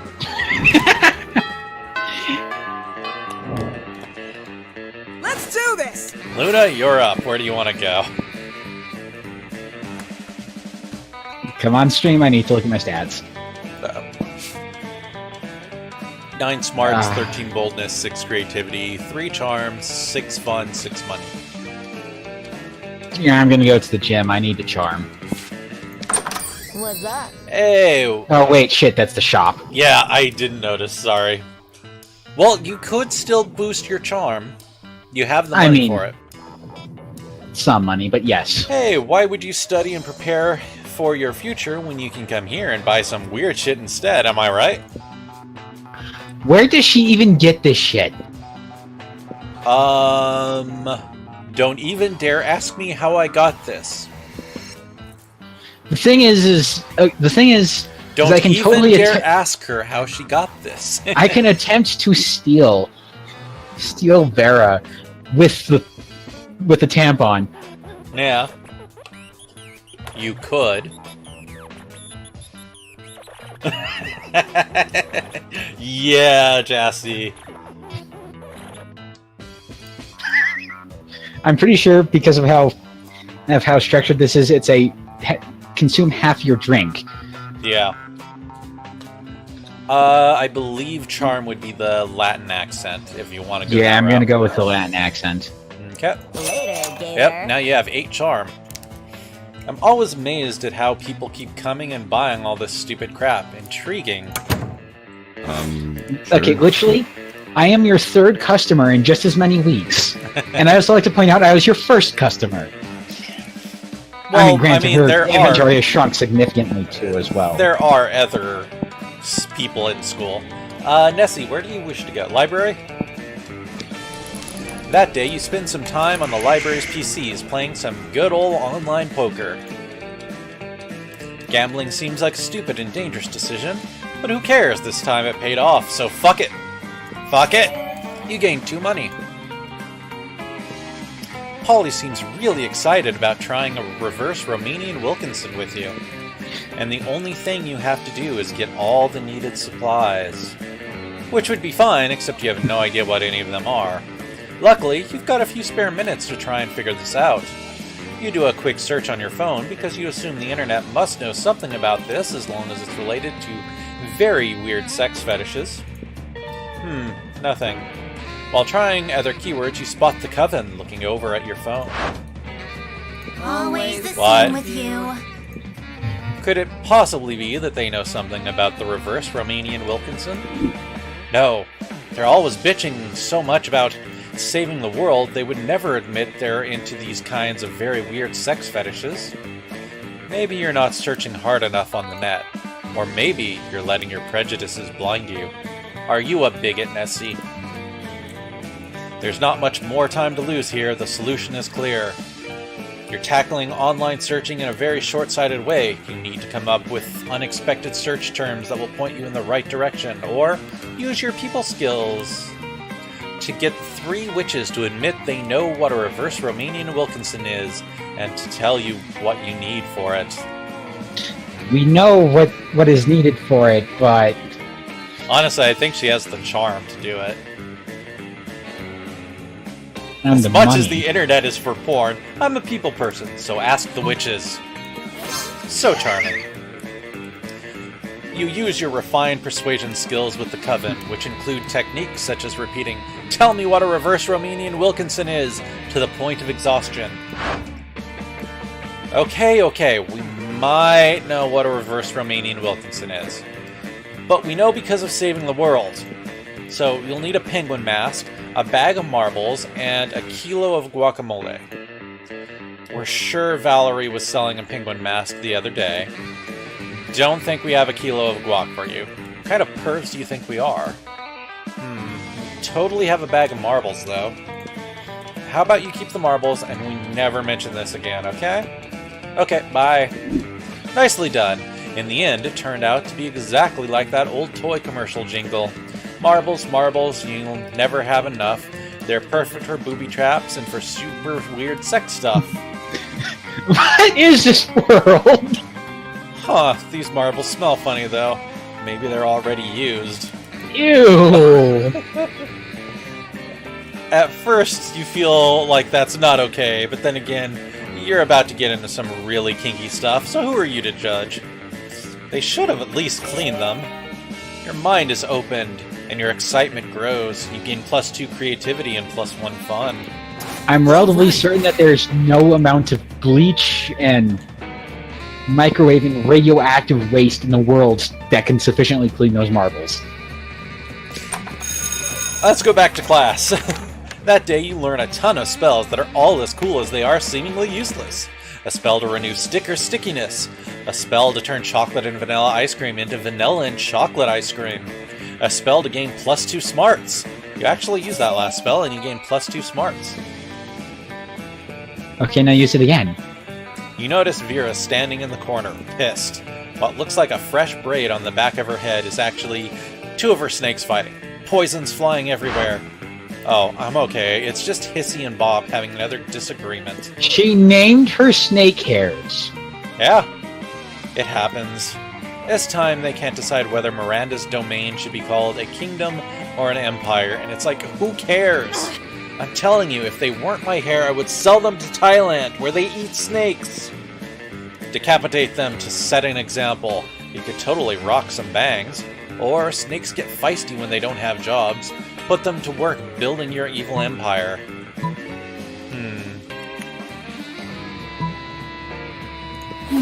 So smart. Why, of course, I'd forgotten how testy snakes become without gainful employment. It's all in the best-selling book, Snakes in Suits. But come to think of it, my snakes already do have jobs. They're just not doing them. Bob, where's the report on Portugal? Are they at war yet? Hissy, have you poisoned the school's water supply like I asked? No? Then how am I supposed to sell water to Miranda's family? You think it's easy selling water to mermaids? Hissy and Bob pull out cell phones and start making calls. You don't know which impresses you more, Vera's managerial skills, or the fact that her snakes use cell phones without thumbs. Either way, you gain +2 creativity and +1 smarts. Let's go. And actually, I think the more worrisome question is whether or not Vera's pubic hair is also snakes. That's just disturbing. Yep. Lexi, where do you wish to go? They are cute. I adore snakes. Outdoors, I used to have a snake when I was a kid. That day, during recess, you start a half-hour rave that goes full crazy. Everything is fine until Juan, the small magical Latino cat, asks what you think you're doing. Damn, you didn't remember you suck at dancing. But you decided to go all in and pretend it's a new dance move, apparently called the Groovy Musaka. Juan looks at you and he asks you to teach him the Groovy Musaka. In no time, half the party is following your steps, enjoying the Groovy Musaka all together. It's a party to remember. You gain +2 fun and a cool story to tell your grandkids someday. You see Polly looking unusually depressed. She's usually on hella good drugs at this time of day. You ask what's up. I'm going to live forever. I was yelling that at a party last night, you know, because of the ecto-cocaine. But then I realized it's like literally actually true. And forever is like a really, really, really long time, you know? What if I run out of stuff to do? What if aliens take over and they ban partying? What if the Earth blows up and I have to live in space with dumb, boring space animals? I get bored when the bus takes an extra 10 minutes to arrive. How am I ever going to stay hyped for eternity? You don't have to. Whenever you get tired of existing, just go piss off a priest. Or meth. Lexi says horrible. meth. So bold. Oh, you're like a genius. All this time I've been avoiding meth because it, like, kills you or whatever. But it can't kill me. I'm already dead. Can't make me lose my teeth. I'm a ghost. Don't got no teeth. It's like meth was designed for me. This is basically the biggest life hack ever. Or should I say, death hack? Polly's good mood almost makes that pun worth it. You gain +2 fun and +1 boldness. God damn, Lexi's at 20 fun. Good gosh. Everybody chooses a brand. Say your choice out loud to the rest of the players before clicking.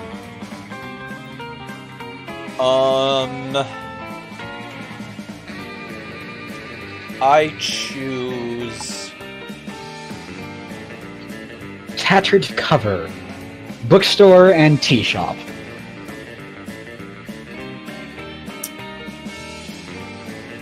I choose the Candy Ladies. Actually, no, that's not enough of a brand. Although I really, really want to go back to the Candy Lady.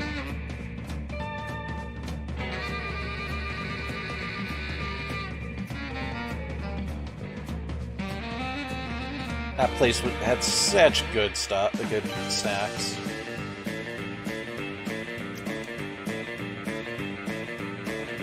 I am going to go with... Let's see, who made my water? I'll go with Crystal Geyser. No, I'll go with Kitten's suggestion. Astroglide. It's fitting. I mean, for this game... And Nessie says Toys R Us. Player order is decided based on how intriguing it would be if the selected brand decided to produce their own TV show. I think McDonald's has already done that. And I'm pretty sure that documentary wasn't actually very good.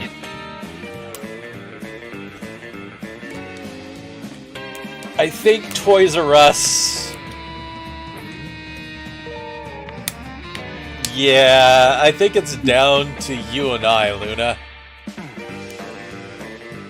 Wait, how? How am I in the running for this one? Well, yeah, good point. I'm taking first, because Astroglide, the TV show, would be interesting. What kind of TV show would it be? It's on late at night and it's pay-per-view. Maybe, but if I could, it could be like a kids' game show, like there was one on Nickelodeon during the 90s.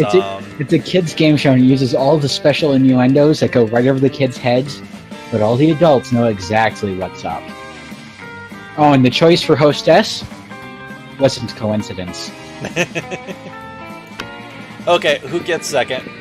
And no, not Double Dare. It was Wild and Crazy Kids, Ahsoka. And they had mostly water-based events. So just lube everywhere.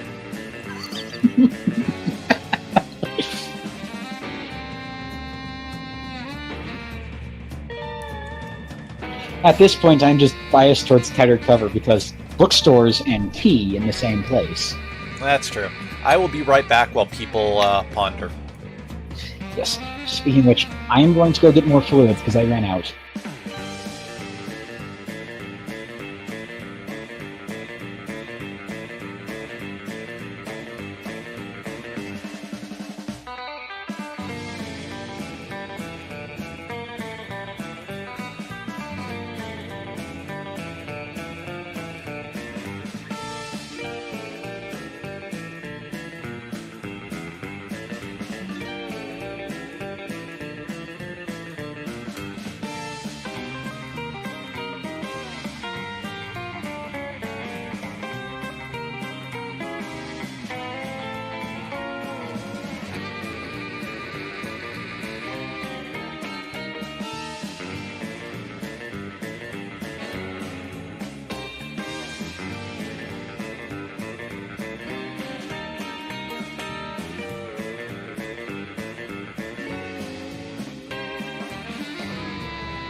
I'm back.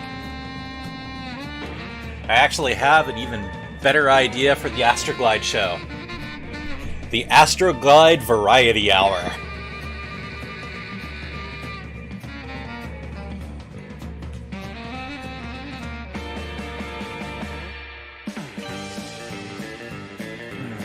My throat. Let's see. Actually, that would be an interesting show, Jassy. Who had Toys R Us? Nessie did, so V. Alright, who gets third? Kinda think Luna should get third. Because a tea and bookstore... Well... There kind of already is one with Black Books.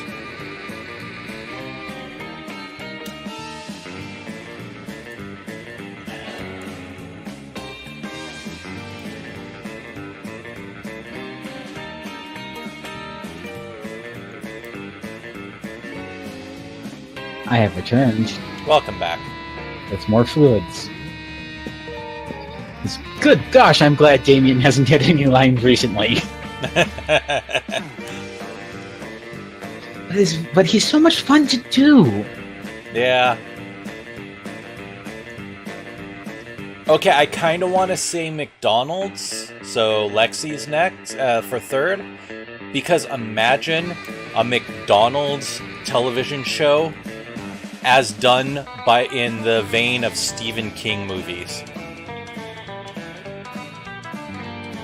Okay, the thing is the bookstore lends itself to that so much, but it'd be fucking hysterical if it were McDonald's.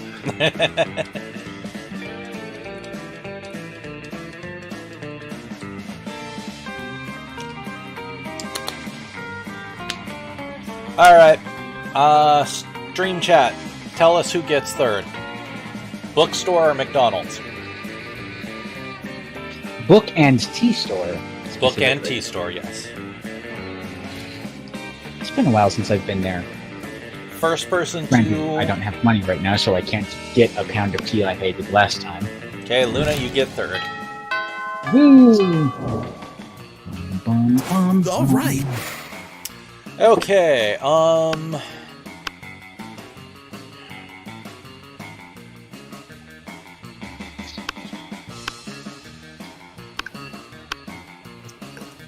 yeah, let's go. As you approach the table, you see Vera delicately lifting a forkful of quinoa to her mouth. She brings lunch from home. Fuck that stuff. I don't even know what that is. Damn it, Scott! Food, fork, 6, 8! Who do we delegate?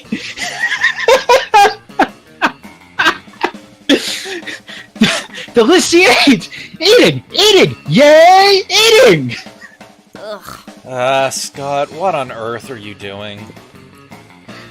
I am cheerleading you to help you be the best eater in the whole school! What caused this obsession with cheerleading me through mundane activities that require no cheerleading? Everything requires cheerleading, silly. That's why we have cheerleaders for our cheerleaders. But I can see my cheerleading's not working. You haven't eaten anything yet. That's because you keep startling me with your damn cheerleading. I can't eat when I'm startled. No, that can't be it. I must not be cheerleading hard enough. Hey, friend, maybe you can help me. He doesn't even remember your name. Nope. You shouldn't be cheering for Vera to eat the food. You should be cheering for the food to get eaten by Vera in the walk-in freezer. Or the problem is obviously that we aren't dressed up as a giant salad. To the walk-in freezer with you. Oh, duh! It's like when we cheer for the other team to lose instead of cheering for our team to win! Yes, I invented that cheerleading strategy. It gives us a huge psychological edge against teams that hate losing. I'm gonna go try it right now. Those vegetables are gonna get so inspired. Scott runs off to the kitchen to inspire the vegetables. You can hear his muffled shouting from the back, but it's not bad. That has been quite pleasing. Thanks. Now I can finally enjoy this quinoa and baby tears salad without unwanted encouragement. For the next week, all the cafeteria food seems extremely eager to get in your mouth. Cheerleading really works. Goddamn vor fetishists. I thought it was also called fear leading. No, that's a different thing. That requires more blackmail. Right. Sure. Alright, Nessie, where do you want to go? Shop, give me my penguin mask. Show me that money. Hi, stranger. It's been a while. I've missed you. It's okay. You can look at my goods. Penguin mask. You sure you want the penguin mask? Penguin mask. You want this, you sick pervert? I had no idea you appreciated a good old reverse Romanian Wilkinson. Must admit, it's kinda hot that you're into that kinky shit. A bag of marbles, penguin. What? Nothing better than the smell of money. Well, actually, there are many better smells, but you know what I mean, right? You are now at -5 smarts, 8 boldness, 9 creativity, 16 charm, 23 fun, and 1 money. Let's do this! Luna, where do you want to go? Damien and Miranda. You come upon Damien staring at Miranda's elaborate silverware spread while her eating serfs chow down obediently at a neighboring table. I still don't get why you collect all these stupid forks and spoons and shit. What a noob. I mean, even the knives don't really look all that deadly. Silly boy, this silverware is not for killing. Things can be for stuff other than killing? That's lame as hell! It's basically useless. I mean, you don't even eat! Your serfs do it for you! Well, of course they do. But they're not using any of your silverware! Naturally they aren't. Serfs must eat with their hands, as befit the lower classes. So you're saying this silverware collection has no practical purpose? Things have practical purposes? These two could She go says as she round wears and round like this forever, unless you say something to resolve the dispute. Damien's right, Miri. Maybe it is time you started murdering people with your silverware, or lay off Miranda, Damien. What about your collection of exotic corpses?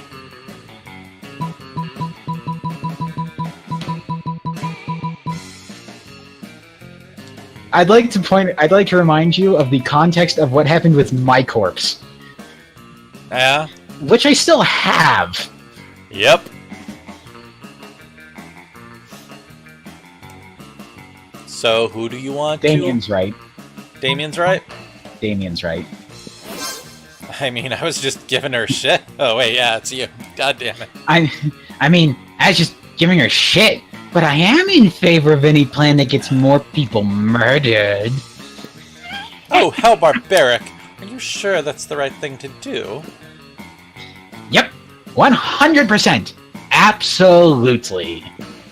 Well, alright then. Yum Yum, Daisy, take the sharpest of these silvered wares in your filthy peasant hands and go a-murdering, would you? I was kind of hoping you would do the murdering.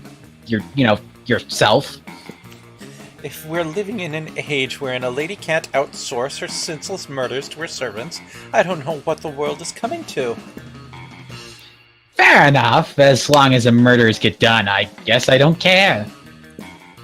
Miranda even outsources some silverware murder to you and Damien as a team. It really brings you closer to each other. Let's go. Alright, Kitten, where do you wish to go? By Kitten, I mean Lexi. Also, there's a new face here as well. Probably doomed, but I'm too stubborn to give up. I'll take the upper left table. You find Polly and Liam not eating as usual, because they're undead. You know, the food in this cafeteria really is atrocious. It's hardly even worthy of my Instagram. Ha ha ha, what? I don't even eat the food. See? This is exactly what I mean. We can do so much better than these subpar culinary abortions. Oh, I see what you mean. You mean the two of us should have a cook-off. What? No! Did you say something? I'm not listening, because I'm so psyched about this cook-off. At no point did I agree to. I've got a huge advantage, though, because I've cooked so many drugs. Oh, you think you've got the advantage, huh? I've been alive for centuries of culinary history. It's on! The two of them dash into the kitchen, ignoring all rules of law, school, and common decency as they commence cooking. Two celebrity chef judges appear to critique the challengers. One of them has to be Ramsay. I think they're both equally horrible, says the cruel British judge. Yeah, there Holy shit, it's Ramsay! I think they're both equally marvelous, says the overly nice British judge. Both judges turn to you. What do you think, tiebreaker judge? Whose meal truly is the cat's pajamas? Liam's, because I think that glass jar of fresh human blood really goes with the parsley he sprinkled on top. Or Polly, because she literally just made a pair of pajamas for a cat. Gosh, I wish I went for Polly. Polly is adorable. What? Unbelievable. That's not even food. That's me. Oh, wait, yeah. What? Unbelievable! That's not even food! What isn't even food? That pile of yarn you're knitting in that frying pan, that's clearly a set of pajamas for a cat. Oh, was it supposed to be food? Sorry, I forgot what we were doing. Yes, it was supposed to be food, and yours obviously isn't. Oh yeah? Then how come it won the food contest, huh? Well, because... Yeah, that's what I thought. I'll catch you all later. I gotta find a cat to put these pajamas on. Later, you she's going to forget and snort the cat. Probably. Later, you run into Polly again, and she lets you pet her kitty, if you know what we mean. Oh gosh! It means you get to pet the cat she put the pajamas on. What did you think it meant? Everyone chooses a food. Green chili chicken enchiladas. Ooh. Shredded Made beef. Made casserole style, not individually rolled. Starting to wonder if that's a New Mexico thing, because It is. Okay, good. Okay. Green chili, right there. All the context you need to know it's a New Mexico thing. Well, no, it's more the casserole style. Yeah. Well, it's a shit ton of work for a presentation for food that I'm making for just me. Well, no, the thing is, my mother did that as well when she made them, as did a couple of other people we knew. But outside of New Mexico, it seems completely fucking alien when I mention it. So I'm just wondering if the casserole style for it is largely a New Mexico I mean, how choice. else are you supposed to make a large amount of it? See, that's logical, but, again, outside of New Mexico... But then again, outside of New Mexico, sopapillas are apparently fucking crunchy tortillas with whipped cream and honey on them. Okay, I can see the honey, but the crunchy and the whipped cream? Right? We go... It's soft fried bread. Yes, and it's supposed to be pillowy. It's the fucking name. It's not fucking crunchy. But every fucking Mexican restaurant up here, there these fucking crunchy tortillas with fucking honey and whipped cream and occasionally chocolate sauce, and those are corn chips with questionable toppings.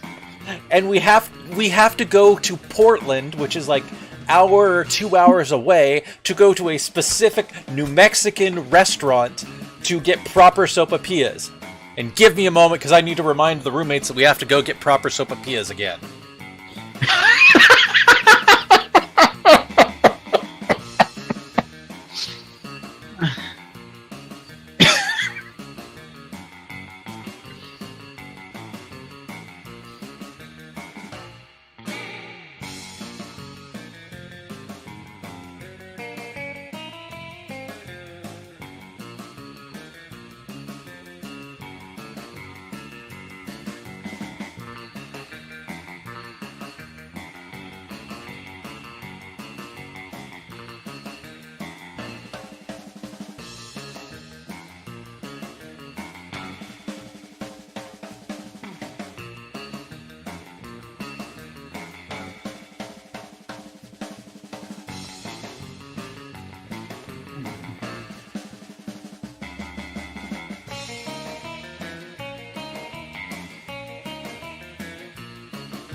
Alright, I'm back.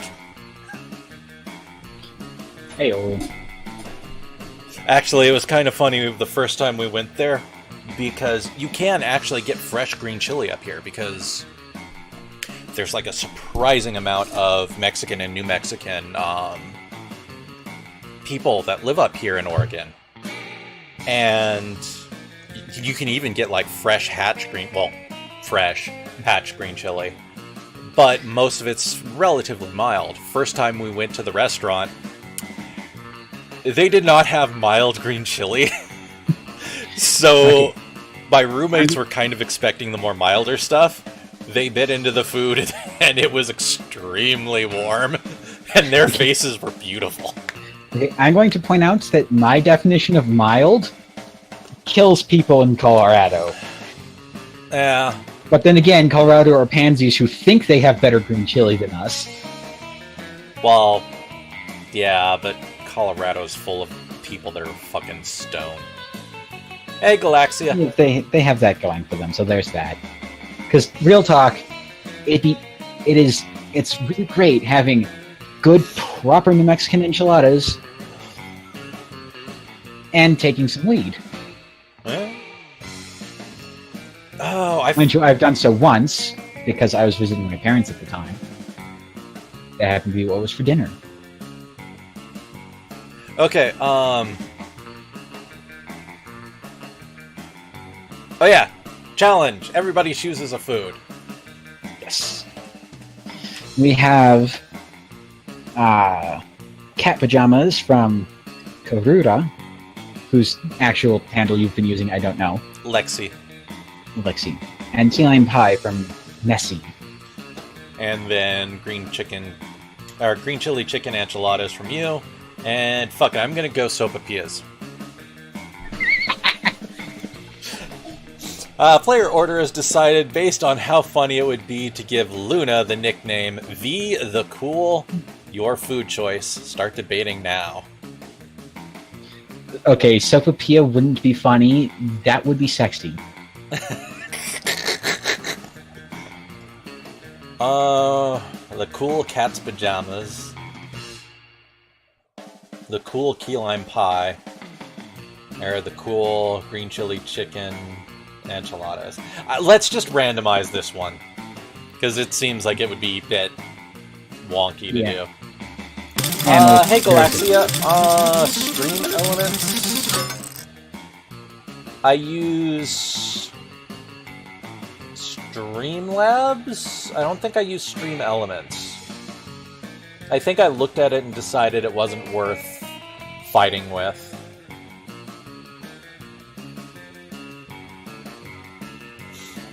But if you want, I can take a look at it again and see if I can help you out with anything that you need. After the stream, though. Okay, the die is cast. Tanja, Luna, a kitten, and finally Fee.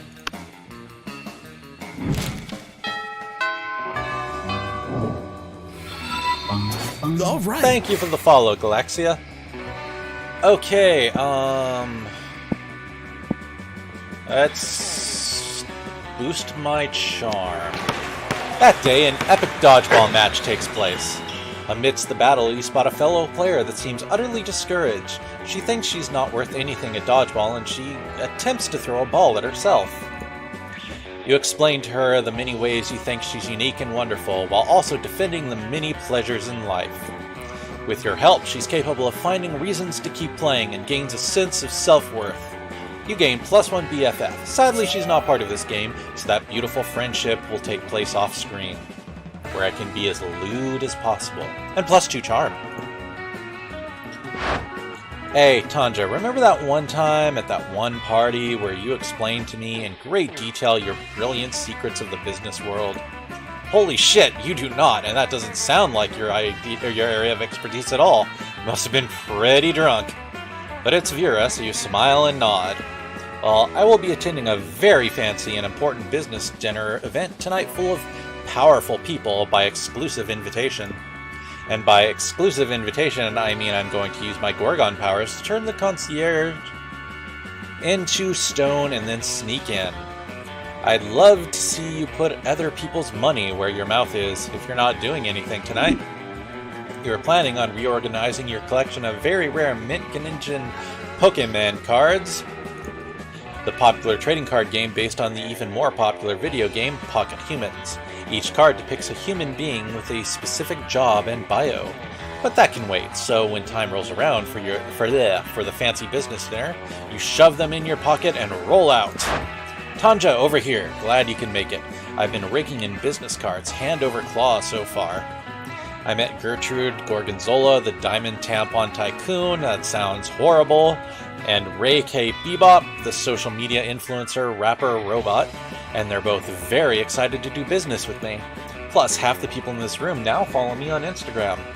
Because I had a zombie tech mogul, Steven Jobberwocky, hack into their accounts for me. How have you done so far? You turn out your pockets and show Vera the evidence of your endeavors, which consist of the lobby card for the hotel the convention is in, and the only thing handed to you by a real businessman, a sticky note with the word "No" written in red Sharpie. Welcome back, Zem. ... Maybe I should have invited someone else. Literally anyone else. No! It's okay, you still have an hour left of the event. It's time to pull out all the stops and choose an amazing tactic to get as many business cards as you can to prove Vera what a valuable business asset and or prom date you are. You may have no business and therefore no business cards to exchange, but you sure as hell have Pokemon cards. Trade those, or convince the business people you have a rare disease that can only be cured if you are given 100 business cards. Huh. That seems like a charm thing.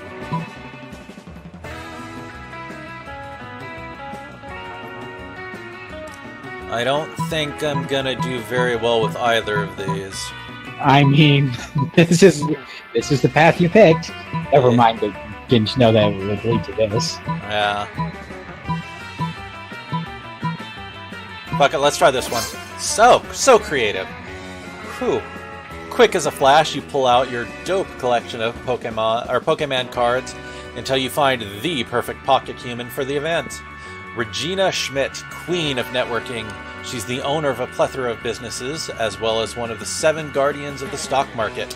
It is incredibly rare and gives whoever possesses it +7 in networking, which makes it super valuable. And suddenly you're being surrounded by businessmen, each thrusting his card at you in a veritable orgy of potential business collaborations.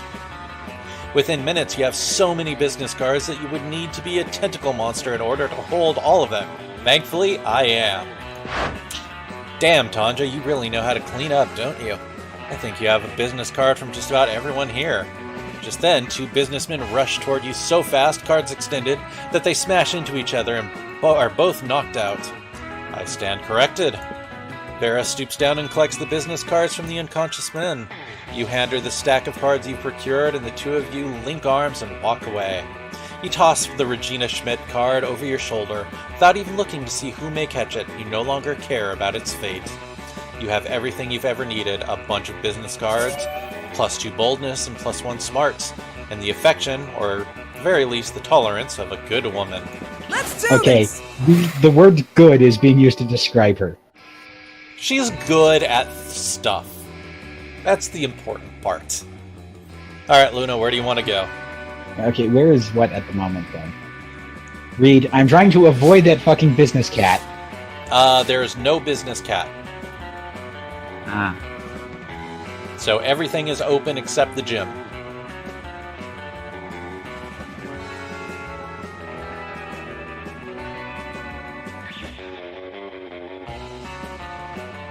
Let's go on my boldness, which I believe is the bathroom? Yes, bathroom is boldness. That day you visit the bathrooms to take a number 2. Don't worry, there won't be an illustration of that specific moment. Thanks.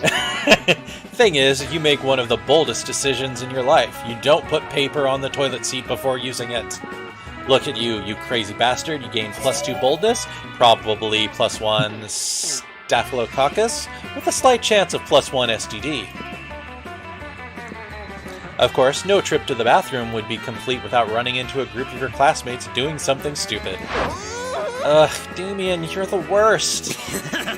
I know, right? She means that in a bad way. Did you really have to set fire to our entire deck of cards? I don't know. Do the deck of cards have to keep dealing me shitty hands? Not necessarily. That's not how probability works. Well, then I guess I didn't necessarily need to set it on fire. But since when has that stopped me? Well, now you've stopped us all from playing poker. Now what are we gonna bet on? Mama needs a new pair of shoes. Yes, and I derive almost sexual pleasure from taking your money. So what's the new game? Ooh, you know the perfect poker alternative. Russian roulette or the stock market? Russian roulette. So bold. Aw, yeah, why didn't I think of that? That used to be my favorite game before I died.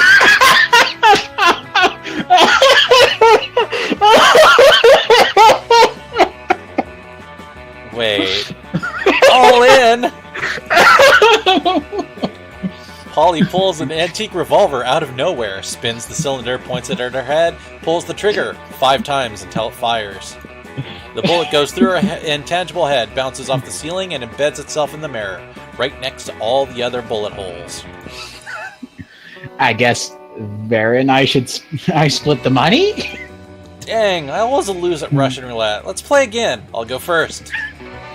How you ever died is a mystery to me. Hey, yeah, me too. That would kind of explain why her ponytail looks.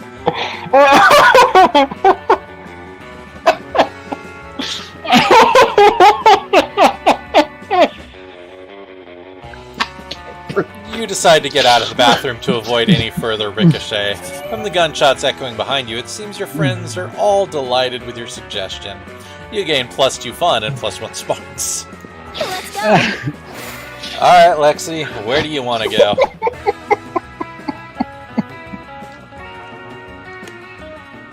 Outdoors.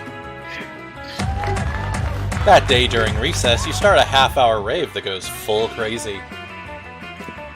You're casually chatting with Juan, the small, magical Latino cat. You start telling him that hilarious story of what happened last summer at Monster Camp. You know which one, the one involving the beehive, the blow-up doll of the president, the penguin mask, and the mystery of the Goblin King. Slowly, lots of people start joining you to hear the story. By the time you say where the Goblin King was, 100 people or so burst into hysterical laughter. You turn on a mobile app that captures all the laughter and turns it into +2 fun. Forget about that, though. Polly's here, and she looks ready to party, so basically just normal. There you are, my favorite party favor besides ecstasy. You ready to get crazy? You indicate through a heart-stopping glow stick maneuver that you are indeed ready to hit the clubs. The clubs? Not tonight, boo. Tonight we're going to engage in my favoriteest pastime, party crashing. I just loving crashing parties and making them go wild and crazier, you know? Okay, I have to give the Rose an excuse for that one. That's totally in Polly's character there. Yeah. Tonight we're just gonna crash this totally sweet baby shower I heard about. And knowing you, I bet you've got some killer ideas for how we should crash it. Nothing amps up a baby shower like extra babies. Literally crash into the party, like with a boat.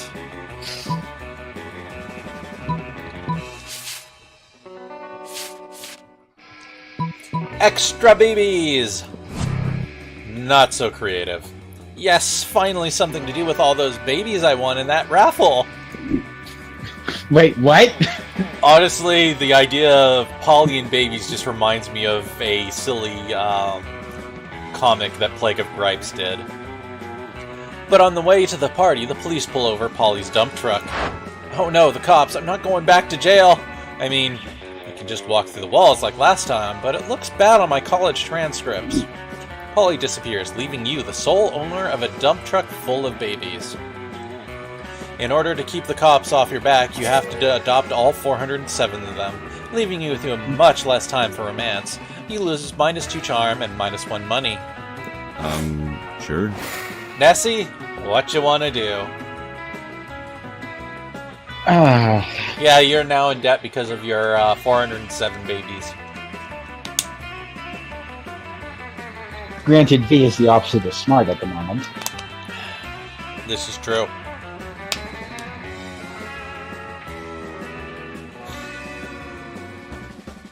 But she does at least have money. Let's get our Shakespeare on at the auditorium. That day, while rehearsing for the class play, it's as though the muses themselves have descended to give you a figurative blowjob. Your performance is intense and inspiring. It will be remembered for generations, which is pretty rad by high school play standards. You gain +2 creativity. Okay, so you have the marbles and the penguin mask. You posted a tweet a while ago begging for a kilo of guacamole. You promised a handsome payment. And today is the day that paid off. Someone with a clearly fake account at Wilkinson Romanian 69 has DM'd you. You've arranged a meeting at the outskirts of your school where all shady deals take place. Boy, is this complicated. If only you could buy guacamole at the supermarket or the pharmacy. Elders usually tell stories of how it was done that way centuries ago. The good old times. While daydreaming of days when guac was easier to get, you bump into at Wilkinson Romania 69, who turns out to be none other than Liam. Hey. But you needed some bespoke sex supplies. What? I've lived for many centuries. Of course I know what a reverse Romanian Wilkinson is. Not to mention where to find some good guac. I'm all in for the people ready to explore the limits of their sexualities and the potential uses of avocado. But this is going to cost you, my fellow friend, with all of your one money you should have gone to the library. Sorry, Nessie. Use your sweet negotiation skills and toss all the money you can find in your pockets at him. Blackmail him. You'll take the guac in exchange for never telling anyone he's a kinky vampire who carries guac around.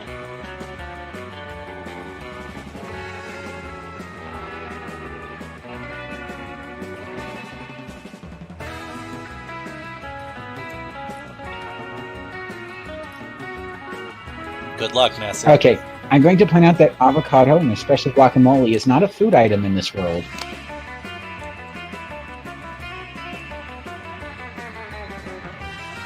Well, the first is money, which I don't have, so gotta go with blackmail. Hey, you got it! The eternal struggle of artisanal sex merchant. Our natural clients are, by their very nature, also the most devious and depraved. Go on, take the unclaimed spoils of your cruel blackmail. I like his face, like he's not mad. He's impressed. I yield in order to protect my spotless reputation. I doubt you're going to even be in the consideration for valedictorian, Liam. Sorry to say. Oh, alas. You also get the feeling he's enjoying this. Maybe getting blackmailed is his fetish. This just got so much more weird so much quicker. Oh yeah. Who cares? The important thing is you've obtained the guac, while also gaining +2 boldness and +1 charm. A monster prom draws near. Alright, I'm going to fail, but I'm going to ask her. Luna, who are you asking? Damien. Yo! Lexi?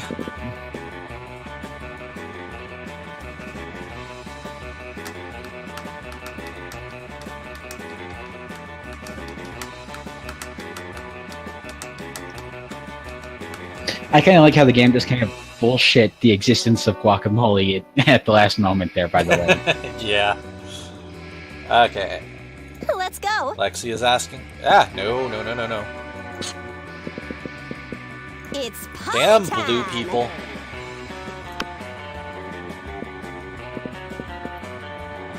Poly Okay, Wars. It's party time. I mean, you did just set up for the reverse Romanian. All right. Yeah. You finally pluck up your courage and ask your beloved to go to the Monster Prom with you. You're asking me to go to the Monster Prom with you? What a shortcut to Lametown. Reopening a MySpace account would be less harmful to my popularity than dating you. Ugh. Of course she's Polly. I think I just puked in my mouth. With you. What a loser. After that, you were forced to abandon your home and join the underground society of sad people who couldn't get a date for Monster Prom. Which is a fancy way of saying you had to live the rest of your life in the fucking sewers. Gross. Let's go.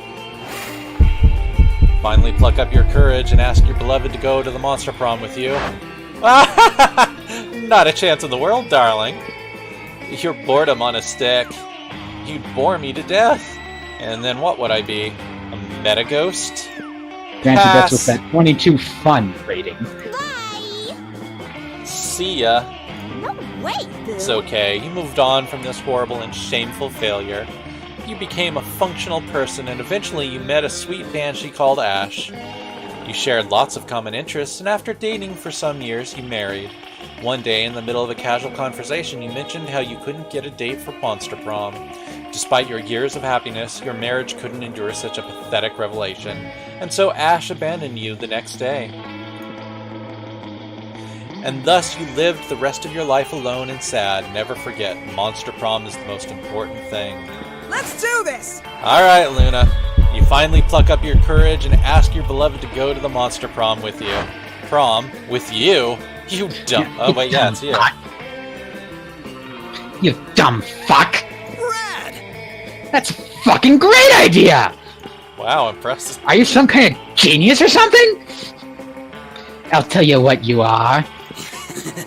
My date to prom! Make this prom our bitch! I mean, I am literally on fire, and his MO is either stabbing people or burning things. Yeah, they really do. Prom was great. You crashed your limo into the wall of the school, and it was the best entrance ever. Everybody had a great time dancing under the lovely light of a car on fire. Sure. Alright, Nessie. Penguin mask, guacamole, bag of marbles, it's all here! You're the real deal, huh? So, it's a date, and what a date it shall be, right? So happy to finish that unfinished business. Prom night comes, and you're as ready as you can be for the reverse Romanian Wilkinson. You still have no clue about how it works, but you'll trust in the odds by improvising and giving Polly the lead. This is about to get nasty. Oh my. In the end, it turns out to be mind-blowing, even though you're still incapable of describing it. Let's all just... Let's go to the big screen for a bit.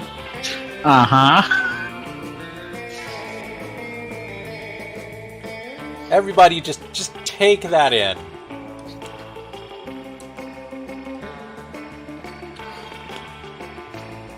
Well, that's where the penguin mask goes at some point. Who knows if that's where the only place that it goes. In the end, it turns out to be mind-blowing, even though you're still incapable of describing it. But who cares? You'll never be the same again. Also, you did a good deed, helping Polly, but she's still the same. She catches your confused look. What? Oh, yeah, about that. I lied about the whole unfinished business thingy. I just like a good old reverse Romanian Wilkinson. Sorry, not sorry. Achievement unlocked. Broke. Oh, and also, apparently you're the best at actually learning something in school. Obviously, she brought her own nachos. New secret ending, apparently, is what we just got. I'm going to bet it was the reverse Romanian Wilkinson. It was, yeah.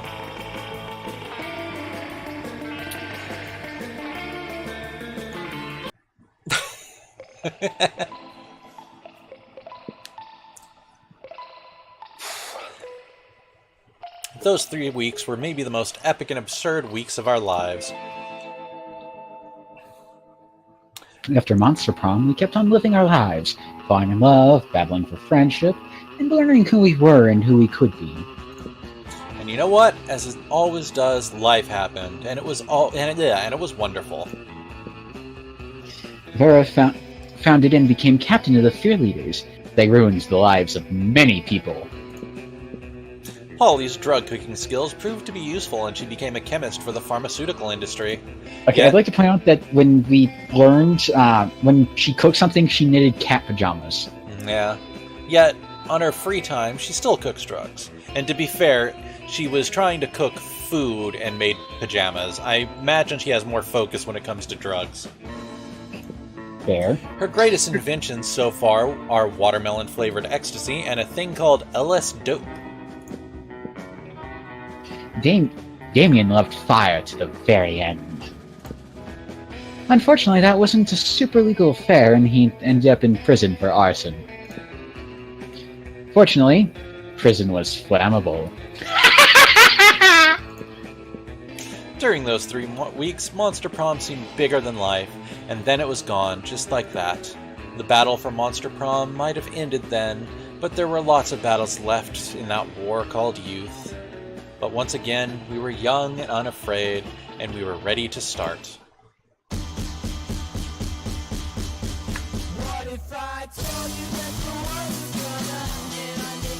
This music is quite a different feel from literally the rest of the game. Yeah.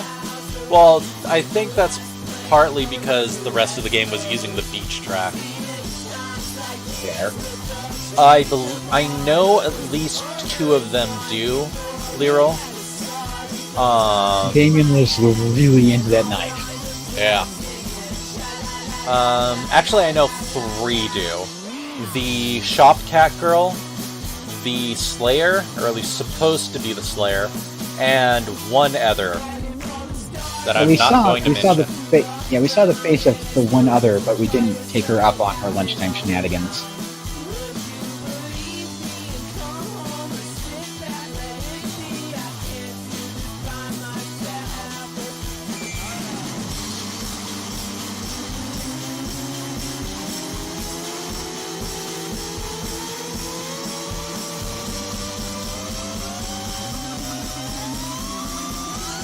Oh, Jassy got the witches. All 3 of them?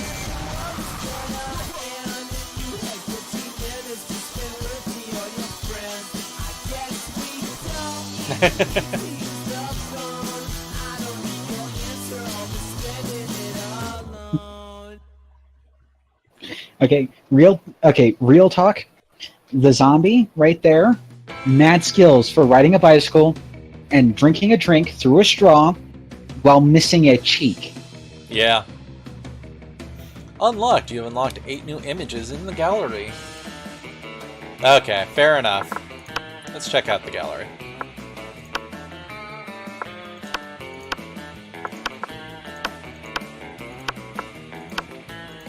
I presume that the 4 playable characters and the menagerie that we have to woo are they change every game. There is no option to take another PC to prom. You can take yourself to prom, or rather, you can stay home, which is required for some of the secret endings. There's Miranda as prom, Miranda as prom queen. Yeah, I'm going to stop looking at that because that gets worse and worse the longer I look at it. And how about that one? That doesn't help. I'm going to eat antacids now. Polaroids.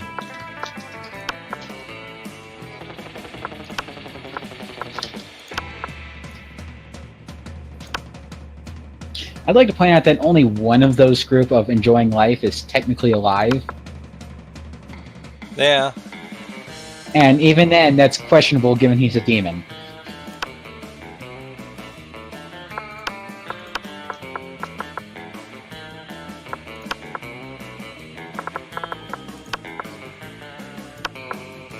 So much art stuff.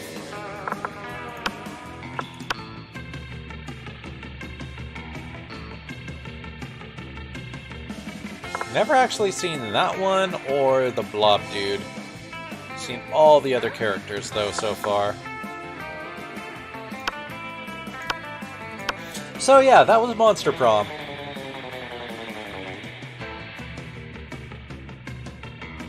I have no idea, Lyral. They have a 3D model for the high school. Yep.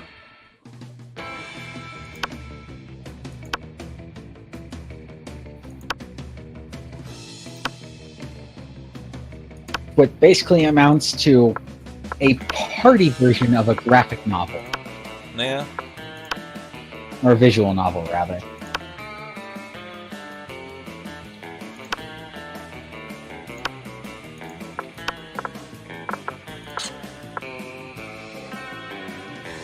Yep. I've never seen that character in the game.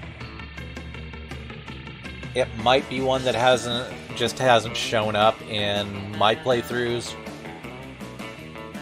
Yes, other fan art on the internet. Given the time, I don't think we can do another round. But I would be happy to do this another night. Possibly Sunday or Monday. Or next Friday. Whatever.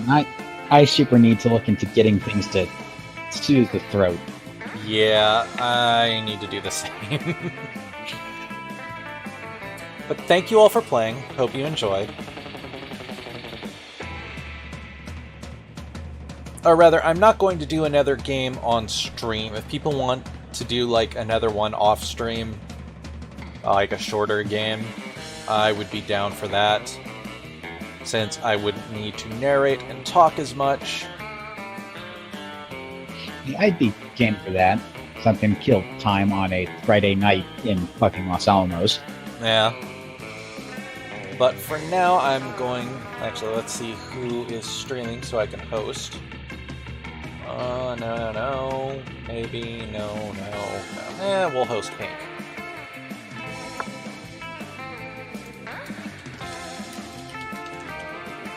Thank you all again for watching. Have a good night and a good weekend. Thanks for having me.